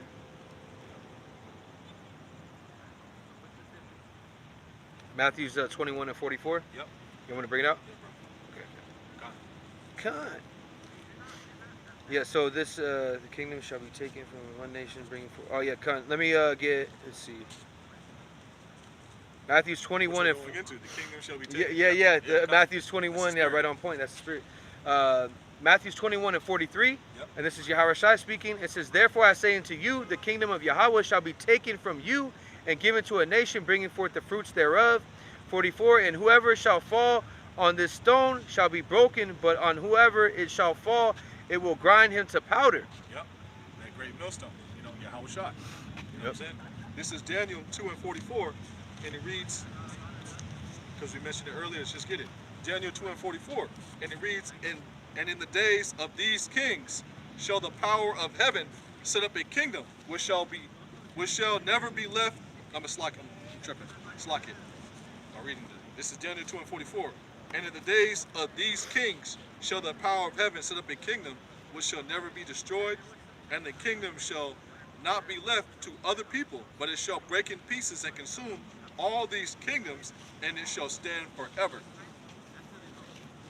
Yep, that's the kingdom of Yahweh Shema Shai. It's going to stand forever. The only kingdom that's going to be forever. Okay? Right? So going back to, let's see, Jeremiah 25 and 16. And they shall drink and be moved and be mad because of the sword that I will send among them. Then I took a cup out of Yahweh Shema Shai's hand, which is Yahweh Shai the hand, and made all the nations to drink until Yahweh Shema Shai had sent me, to wit Jerusalem and cities of Judah, and kings thereof, and the princes thereof, to make them a desolation and an astonishment, and a hissing and a curse, as it is this day. Okay? I don't think I finished Psalm 75 and 8. Let me finish. Yeah, bring it out. This is Psalm 75 and 8. And it reads, For in the hand of the Lord there is a cup, and the wine is red, and it is full of mixture, and he poureth out the same with the dregs thereof. All the wicked of the earth shall wring them out and drink them. Yep. So again, Asia, or well, the Moabites, Chinese, Yep. which it goes into. This goes into 2nd Ezra 16, where it speaks about Asia. Okay. Yeah. Well, yeah, because you thought that you were going to be able to have next, but you're following the same path as Esau, Edom, because you are a heathen, right? So this is I'm going to skip around. This is Jeremiah 25 and 19. Pharaoh, king of Egypt, and his servants and the princes, all his people. Okay, and what modern day Pharaoh is what Esau, Edom, as that speaks about in Romans 9. It says, and all that mingled people on the kings of the land of Uz, okay, which goes into Egypt, right? And the kings of the land of the Philistines, okay, which goes into what is that? The Philistines is the Hamites, okay, so which goes into the so-called Africans, right? Okay, yeah, Tyre and Zidon, yeah, Philistines and Ashkelon and Ajith, Acharon, and the remnant of Ashdod. Yep, So those who are in the Holy Land right now. beautiful. Amalek, and you have also Arabs in the Holy Land. You have a mixed multitude in the Holy Land, just like you have in Babylon the Great. You have those small hatters. They invite Cush out there, and Moab. Yep. They can all be Jacob, right? Yeah, yeah. But anybody, but as soon as we say we're Jacob, then it's a problem. That's what. And also, where are the other 11 tribes at then? You have some of those guys out there. They said they're Levi, right? And it's not really Levi. It's lawyer, which is in the Hebrew. Lawyer means law. You know what I'm saying? Yeah. So again, going into 21, Edom. It says just like in Jeremiah 25 and 21, Edom and Moab. Okay. Moab. Yep. Running mates. Yep. It says in the children of Ammon. Okay. Called Japanese. Yep. And the kings of Tyrus, and all the kings of Zidon, and the kings of Isles. Tyre and Zidon. Those who help to forward the affliction and to sell the children of Judah into slavery to the Grecians. You know, Joel the 3rd chapter. Okay. You know, along with the Arabs, man. You know, Yep. the Towheads, man. You know what I'm saying? And that goes into Psalms 83, which you were saying about. They have taken crafty Yeah, counsel yeah, against thy Tyree. But this is speaking about this one. Also, This one says Tyrus, which is Esau, Edom, but it's the same. It's the same thing. The same thing. Okay, but it's just because I misread it. Let me read it again. And all the kings Also, of Tyrus. If you read in the Apocrypha, it said that way too. Tyrus and Zidon. Yeah, Khan.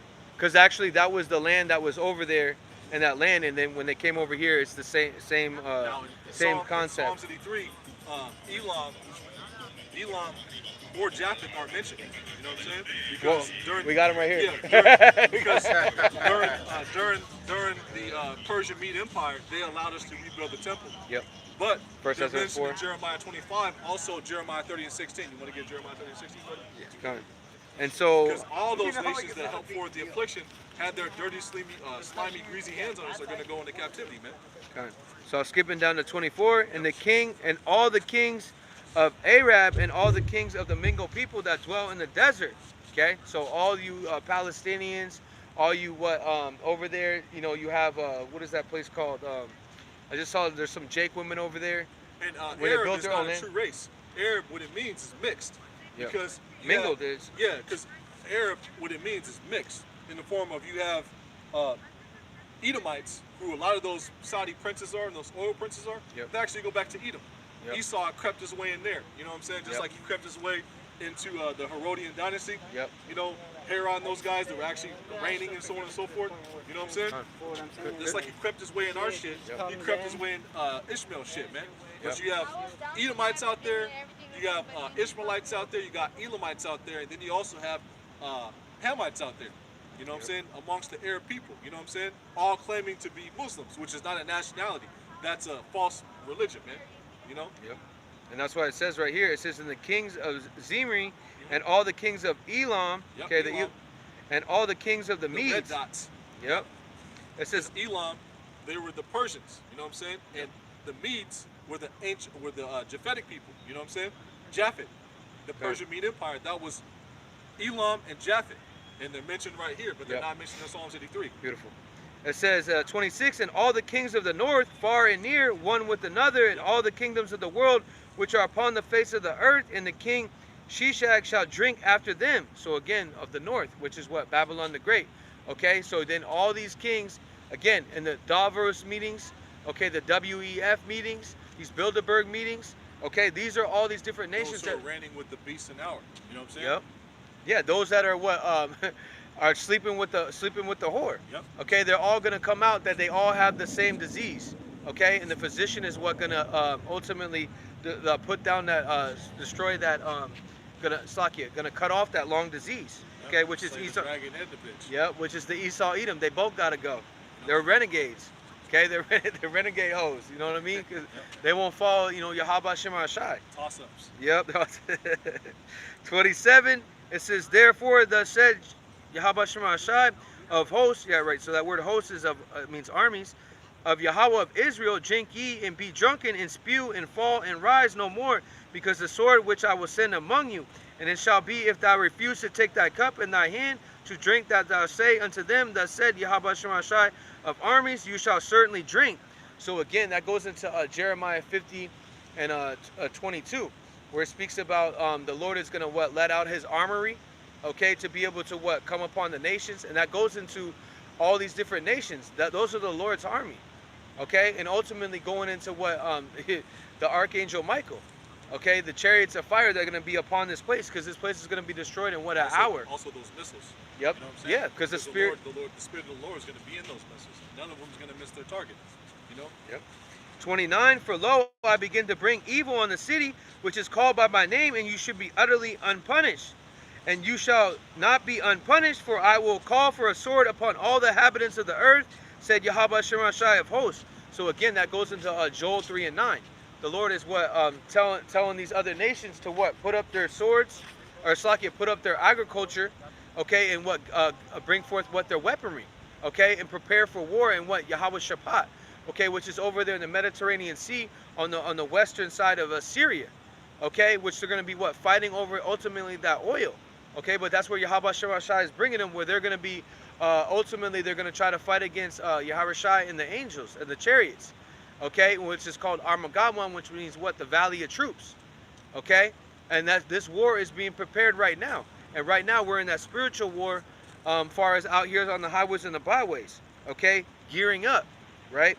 30, therefore prophesy thus against them with all, yeah, so prophesy against them, okay, that's what we should be doing, occupied in prophecy, okay. Therefore prophesy thou against them of all these words, saying to them, Yahweh Shai shall roar from on high and utter his voice from a holy habitation. He shall mightily roar upon the habitation, and he shall give shout as they tread the grapes against all the inhabitants of the earth. Speaks about that in Isaiah 63. Also Isaiah 34:5, where it speaks about the Lord is prepared what, a wine press, okay, which you go into that wine and you stepping upon it, that's going to be all the bloodshed. 2nd Ezra 5:1 speaks about there shall be what, many, there should be mass deaths. I got that for you. This is Isaiah 34:1, and it reads, "Come ye nations to hear, and hearken, ye Beautiful. people, let the earth hear, and all that is there in the world, and all things that come forth of it. For the indignation of Yahweh Shem Yahshai is upon all nations, and his fury upon all their armies. He hath utterly destroyed them. He hath delivered them to the slaughter. Their slain also shall be cast out, and their stink shall come up out of their carcasses, and the mountains shall be melted with their blood." So that's a warrant, that's a roll call right there. Yep. For, you know what I mean? We read the roll call as far as in Jeremiah 25, and the Lord, that's because we're supposed to prophesy to our people, okay, letting them know who they are, but also giving the judgment to these other heathen nations, letting them know that they're going in subjection, they're being put down, and our Lord Yahweh Shai is coming upon the whole earth, okay. And he's coming with what, that, again, that wine press, which is Malachi 10, or Slakia, Matthews 10:34. He's coming with what, that great sword. Okay, he's not coming back as a meek and lowly body. He's coming back with the angelic force. Daniel's 12:1, where it speaks about the time of trouble like never before. Okay. Isaiah 47, and I'll get 1 down to 3. "Come down and sit in the dust, O virgin daughter of Babylon. Sit on the ground, there is no throne, O daughter of the Chaldeans, for thou shalt no more be called tender and delicate." And the reason why this place is called the virgin daughter of Babylon in this precept is because this place hasn't been touched by hardcore warfare. You know, what's coming to this place compared to the French American wars, the Spanish American wars, the British American wars, is playtime compared to what's really coming to this place, man. You know what I'm saying? Which is nuclear destruction. You know what I'm saying? Yeah. Say something, brother? Yep. Which is going to be what, the waster that's built to destroy. Yep. That what the was that Oppenheimer? And this is going to be the cleanup right here. Yep. You know? That's the cleanup crew. That's the cherry on top right there. The chariot. Yep. Yep. Let's get this. Joel 3:19. Egypt shall be a desolation, and Edom shall be a desolate wilderness for thy violence against the children of Judah, because they have shed innocent blood in their land. You know? Yep. And that's your that's the dregs of the cup. That's the double cup right there. Okay. This is Isaiah 47:2. "Take the millstones and grind meal, uncover thy locks, make bare the leg, uncover the thigh, pass over the rivers." And this hail, these rivers of living water, are sweeping away the refuge of lies. And Esau Edom cannot hide himself no more. This truth is making Esau Edom bare. You know, and then shall that wicked be revealed? Well, the wicked is being revealed at an all-time high. You know, his people are telling him, you know, he's starting to be exposed left and right, and he has no place to hide, and also nothing to do but what we're telling him he's going to do. It's written in the scriptures. Yep. You know, this is Isaiah 47:3, and it reads, Isaiah 47:3, "Thy nakedness shall be uncovered, yea, thy shame shall be seen. I will take vengeance. I will not meet thee as a man." Yeah, so uncover real quick, just go back to that, uncover the locks, okay? How are the locks being picked? By this word, okay? Because Yahweh Shai has what, the key to what? Of all their deep, dark secrets that they've been doing. That's why their pedophilia is being exposed, okay? And this whore, which is Babylon the Great, is her skirts being lifted up, and what is being seen? All the diseases that she has, Okay, all the atrocities that she's done. Okay, and Esau Edom is what being exposed, and our Lord Yahushua is coming back with that great sword, coming back with his glory. Okay, what it speaks about that in John 12 and 28, where it speaks about Yahweh. It says that Yahweh, or it says our Father, and that's Yahushua speaking. He said, "Are you going to glorify that name again?" And he's speaking about Egypt, and he said, "Yeah, yes, yeah, I'm going to glorify it again." Okay, which is ultimately how does his name get glorified? Through the judgment that he's put on these different kingdoms. Okay, and he's raising up the kingdom that's going to be forever, which is the kingdom of what Yashala, right? That's going to be ran by what Yahushua, the King of Kings, Lord of Hosts, under the tabernacle of David, and the men on down, and they're going to be what in order. This is Exodus 9 and 15, and it reads, "For now I will stretch out my hand, that I may smite thee and thy people with pestilence, and thou shalt be cut off from the earth." And this is Exodus 9 and 16.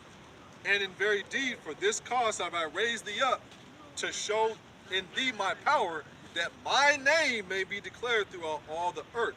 As yet exalted thou thyself against my people, that thou will not let them go." Yep.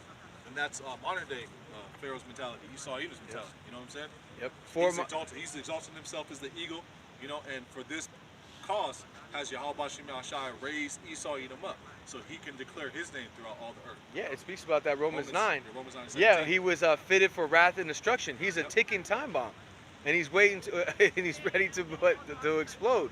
Okay, he's at his last little line of the lighting stick, right? Of his what's that? Job 18, of his tabernacle being lit. Okay, and it's about to explode, right? With the light of his tabernacle. yeah, Job 18 and 5. Yeah, because when you go, you light a firework or whatever, and you're at that last point before it's about to explode, and that's what we're seeing right now. We're in the twilight of Esau Edom's queendom. Okay. Yep. And it reads Job 18 and 5, and it reads, "Yea, the light of the wicked shall be put out, and the spark of his fire shall not shine. The light shall be darkness. Slack, the light shall be dark in his tabernacle, and his candle shall be put out with him." Yep. So his rulership's going to be put out. It speaks about that in real quick, 2nd Ezra 6. Real quick, Job 18 and 14, "His confidence shall be rooted out of his tabernacle, and it shall bring him to the king of terrors." Yeah, Yahushua. Okay, the king of all terrors, ultimately bringing them to Yahweh, but Yahweh is giving all power to Yahushua, which is known as what? The destroyer. 2nd Ezra 6 and 27, "For evil shall be put out, and deceit shall be quenched." Okay, and this word is quenching this place. Okay, putting Esau Edom's kingdom out, bringing in a transition of power. It says 28, as also for giving life unto the elect. Yep, beautiful. Yeah, This word is life. This is life unto the elect, and it's also death to everybody outside the elect. You know? It What says the Lord Yahweh Shem Yahshai would threaten, who would not be utterly beaten the powder of his presence. beautiful. It says 2nd Ezra 6 and 28, "As for faith," okay, this is all about we're faith-based. You know, they say they're coming after the faith-based people, right? We believe in the whole road. Yep. You know, the good, the bad, the ugly. Yep. You know what I'm saying? Spiritual power. You know, us being raised. You know what I'm saying, to rulership. You know, we believe that this man's gonna come down with the MOT to the beat. You know what I'm saying? We believe the whole role, man. You know what I'm saying? That Abba Bivens was Elijah. You know, and John the Baptist reincarnated. You know what I'm saying? Yep. Yeah, because I'm gonna get that after. It says this is 2nd Ezra 6 and 28. "As for faith, it shall flourish. Corruption shall be overcome, and the truth, which have been so long without fruit, shall be declared."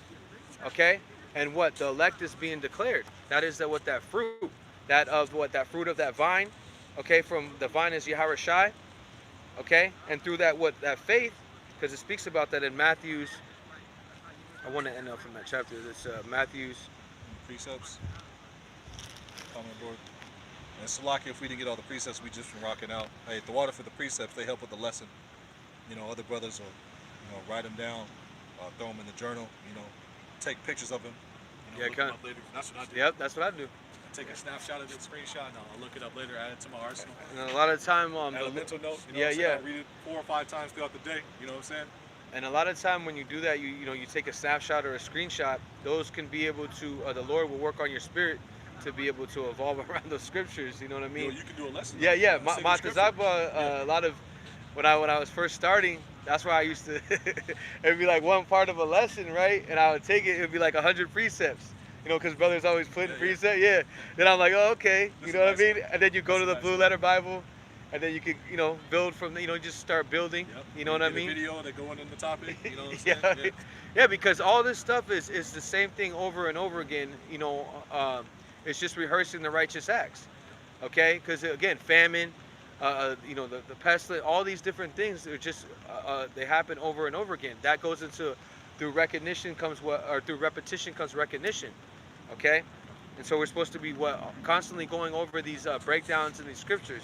Right, and that goes through faith. Matthew 17:20, and Yahushua said unto them, because of your unbelief, for verily, so truly, I say unto you, if you have faith as a grain of mustard seed, you shall say unto this mountain, remove hence toward yonder place, and it shall remove, and nothing shall be impossible unto you.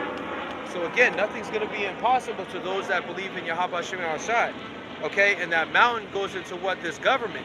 And the scriptures. Looking on that scripture, let me get Luke 10. Okay, come. Luke 10 real quick. Con. Matches up with that. I mean, it complements it, you know what I'm saying? I got. Let me get this one scripture, just because we were speaking about that. We were speaking about that vine, right here. This is real quick. This is John 15:5.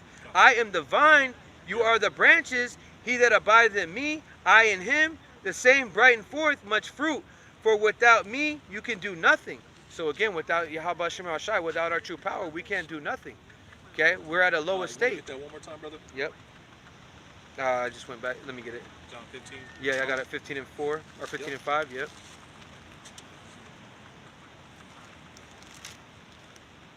It's okay. Come on. Starting to get a little breezy. Oh yeah.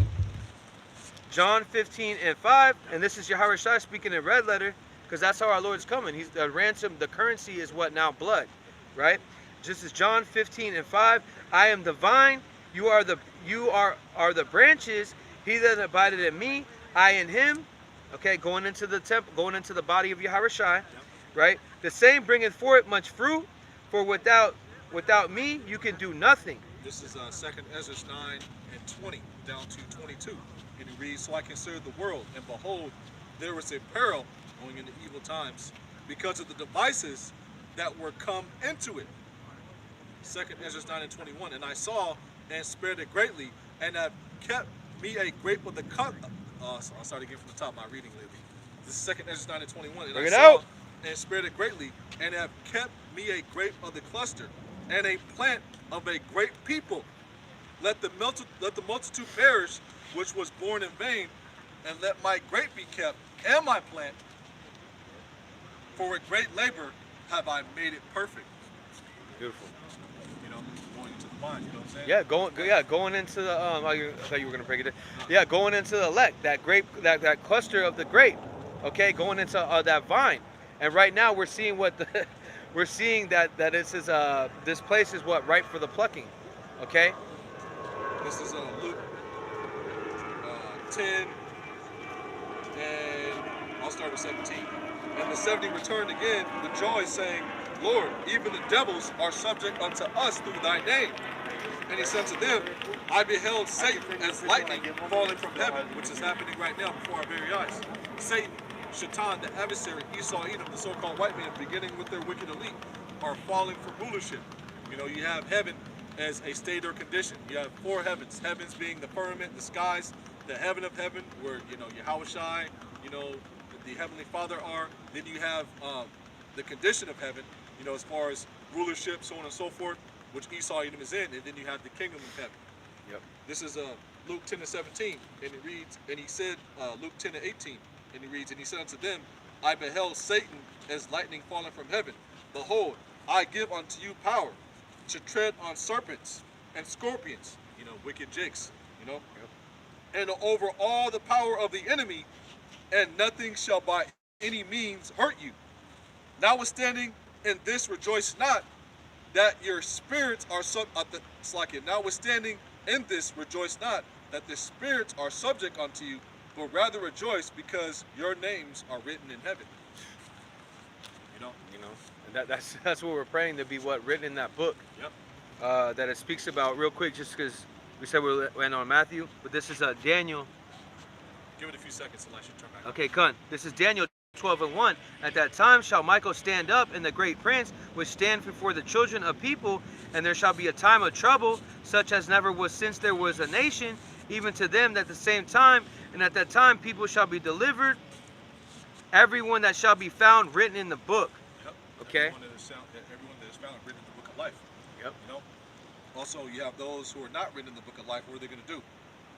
This is Revelation 13:8, and it reads, "And all that dwell upon the earth shall worship him, whose names are not written in the book of life of the Lamb, slain from the foundation of the world." And that's the 2/3. You know, the heathen nations. They're going to do what? They're going to worship the beast. You know, and those people's names are written in the book of life of the Lamb, slain from the foundation of the world. That Lamb is talking about Yahweh Shai. Yep. You know. And that goes into that they're not part of what the great cluster. They're not part of the elect. Divine, Okay, they're gonna have to go in. They're gonna have to, die on the Matzabak, right, the altar, and then they're gonna have to come back in the bowels of the elect. Okay, That's we're in the mercy. kingdom. That's mercy. Yep, because again, even the Jake who walks down here with the little Baphomet horns on his head. Yeah. Even the little fruity motherfuckers that was he's not gonna scrolling by on the skates, man, mocking and scoffing. Yeah, You know. Yeah, they're even not. the dude that was, if he's a Jake, he's gonna be reborn in the kingdom in his right mind. You know, I believe he might be a Japhite, the dude that killed the Baphomet horns, but you never Yep. know. Yep. He was hanging out with a whole bunch of Eves. He could be a Jake. you Yep. know? And that's mercy. You But know? the thing is, he's not gonna have to put on that cult of personality Yeah. of wearing and everyone looking at him as the devil. You know what I mean? Because our people have surpassed the wicked. There's this, and what we're speaking about is this guy around here. He wears horns, you know, like in the sign of a devil. Okay, and he's a Jake, or he looks like a Jake, right? And he has what the devil horns basically on his head, like just like two braids. And that's our Sticking people. out like this, and they're blonde. They're blonde. Yeah. Yeah, so he like Christianity. Usually when we're out here on Sundays, there'll be a whole bunch of merchants and shops and stuff, and they'll be right there with Eve blasting the R&B or the rap or the trap music. You know what I'm saying? drill Usually right music. here on Sunday, but I've been seeing them lately a lot on Wednesday. We'll be walking up and down the strip. Okay. So this is you said you want to end in this, Matthew? Yeah, Okay. 17. So this is 20. Yep. Matthew 17 and 20, and Yaharushai. Okay. And Yaharushai said unto them, because of your unbelief, for verily I say unto you, if you have faith as a grain of a mustard seed, okay, faith, right? Very, very important. You can't. Let me just add on to Can't this. please the Heavenly Father without faith. Boy, Faith is the evidence of things not seen. Yep. And you can't buy faith. You can't go down to 7-Eleven and say, well, I'm going to buy some faith. I'm going to buy some wisdom. You know what I mean? You can't buy these things. These are gifts from Yahweh Shem Shai. So again, Matthew 17 and 20, and Yaharushai said unto them, because of your unbelief, for verily I say unto you, if you have faith as a grain of a mustard seed, you shall say unto this mountain, right? This government, Esau Edom's mountain. You know what I'm saying? His government, his wicked elite, people who are ruling the earth right now. You know what I'm saying? Which we're saying through the scriptures, which we're saying through this doctrine, the song of victory, the song of Moses, the new song. Yep. Which mountain goes into, just to add on to that, goes into what? The peak, the summit, which this would be the summit of these elites, of their governments. Well, that's what they call their meetings. Summits. Oh yeah, summits. Yeah, beautiful. Summit, so on and so Oh forth. yeah, cut. And mountains goes into big governments, hills goes into small governments. Smaller in the governments. scriptures. So like you would have countries, and then you would have hills, would probably be like cities or towns and things like that, right? That's why I want to get Jeremiah 51, 25, 26. Just to bang the point home. Okay, I got life on the camera. We can go start getting woozy. legs. Yeah, start getting the sniffles, legs. Jeremiah 51 and Just because of the ocean, you know what I'm saying? Yeah. All the sand. And then that fire, I don't know, people just be burning batteries and shit. Burning plastic, you can smell it. Jeremiah 51 and 25. Jeremiah 51 and 25, it says, "Behold, I am against thee, O destroying mountain." Talking about Esau, Edom, the wicked elite of Esau, Edom, who destroyed all the earth, through deforestation, through turning up everything upside down, through wicked philosophies, and eventually he's going to destroy his own capital, Basra. It says, "Behold, I am against thee, O destroying mountain," Oh, destroying a mountain, because this man is his death. Everything he pushes leads to death. says, "Saith Yahweh B'Shem Yahushai, which destroyeth all the earth, Which destroyed all the earth. That's what he's done. and I will stretch out my hand upon thee, Yep. and roll thee down from the rocks, and will make thee a burnt mountain." Yep. A burnt government. A place of every unclean and foul creature and bird. Desolation. Yep. Revelation 18:2. Want to get 26, brother? Verse 26. It says, "And they shall not take of thee a stone for a corner, Yep. The Arabians shall not pitch tent there, nor a stone for foundation." nor a stone for foundations, man. It's going to be a burnt mountain through. Yeah, every real quick, what does it say? No nephew, no son, no uncle. Yep. Okay, going into what their heritage, they're not going to be able to build ever again. Or fill the earth with cities. Yep.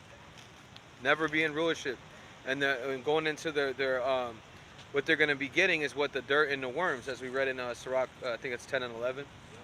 First Maccabees 2 and 62 and 63. This is the portion of a wicked man. Dung and worms. Roughly paraphrasing. Yep. Is that it? It says, verse 26, nor Start from the top, it brother. says, and they verse 26, "And they shall not take of thee a stone for a corner, nor a stone for foundations, but thou shalt be desolate forever, saith Yahweh B'Shem Yahushai." That's the future of America, Babylon the Great, which we're set to prophesy against. So the man set thy face against Mount Seir and prophesy against him. If you keep on reading, it says, "I will make thee desolate." You know what I'm saying? I got it right here. Isaiah 13 and 19. Yep. And Babylon, the glory of the kingdoms, the beauty of the Chaldeans, excellency shall be as when Yahweh overthrew Sodom and Gomorrah. I want to start with 17 because I know, 16? Names who's going to be the co-conspirators in making Edom's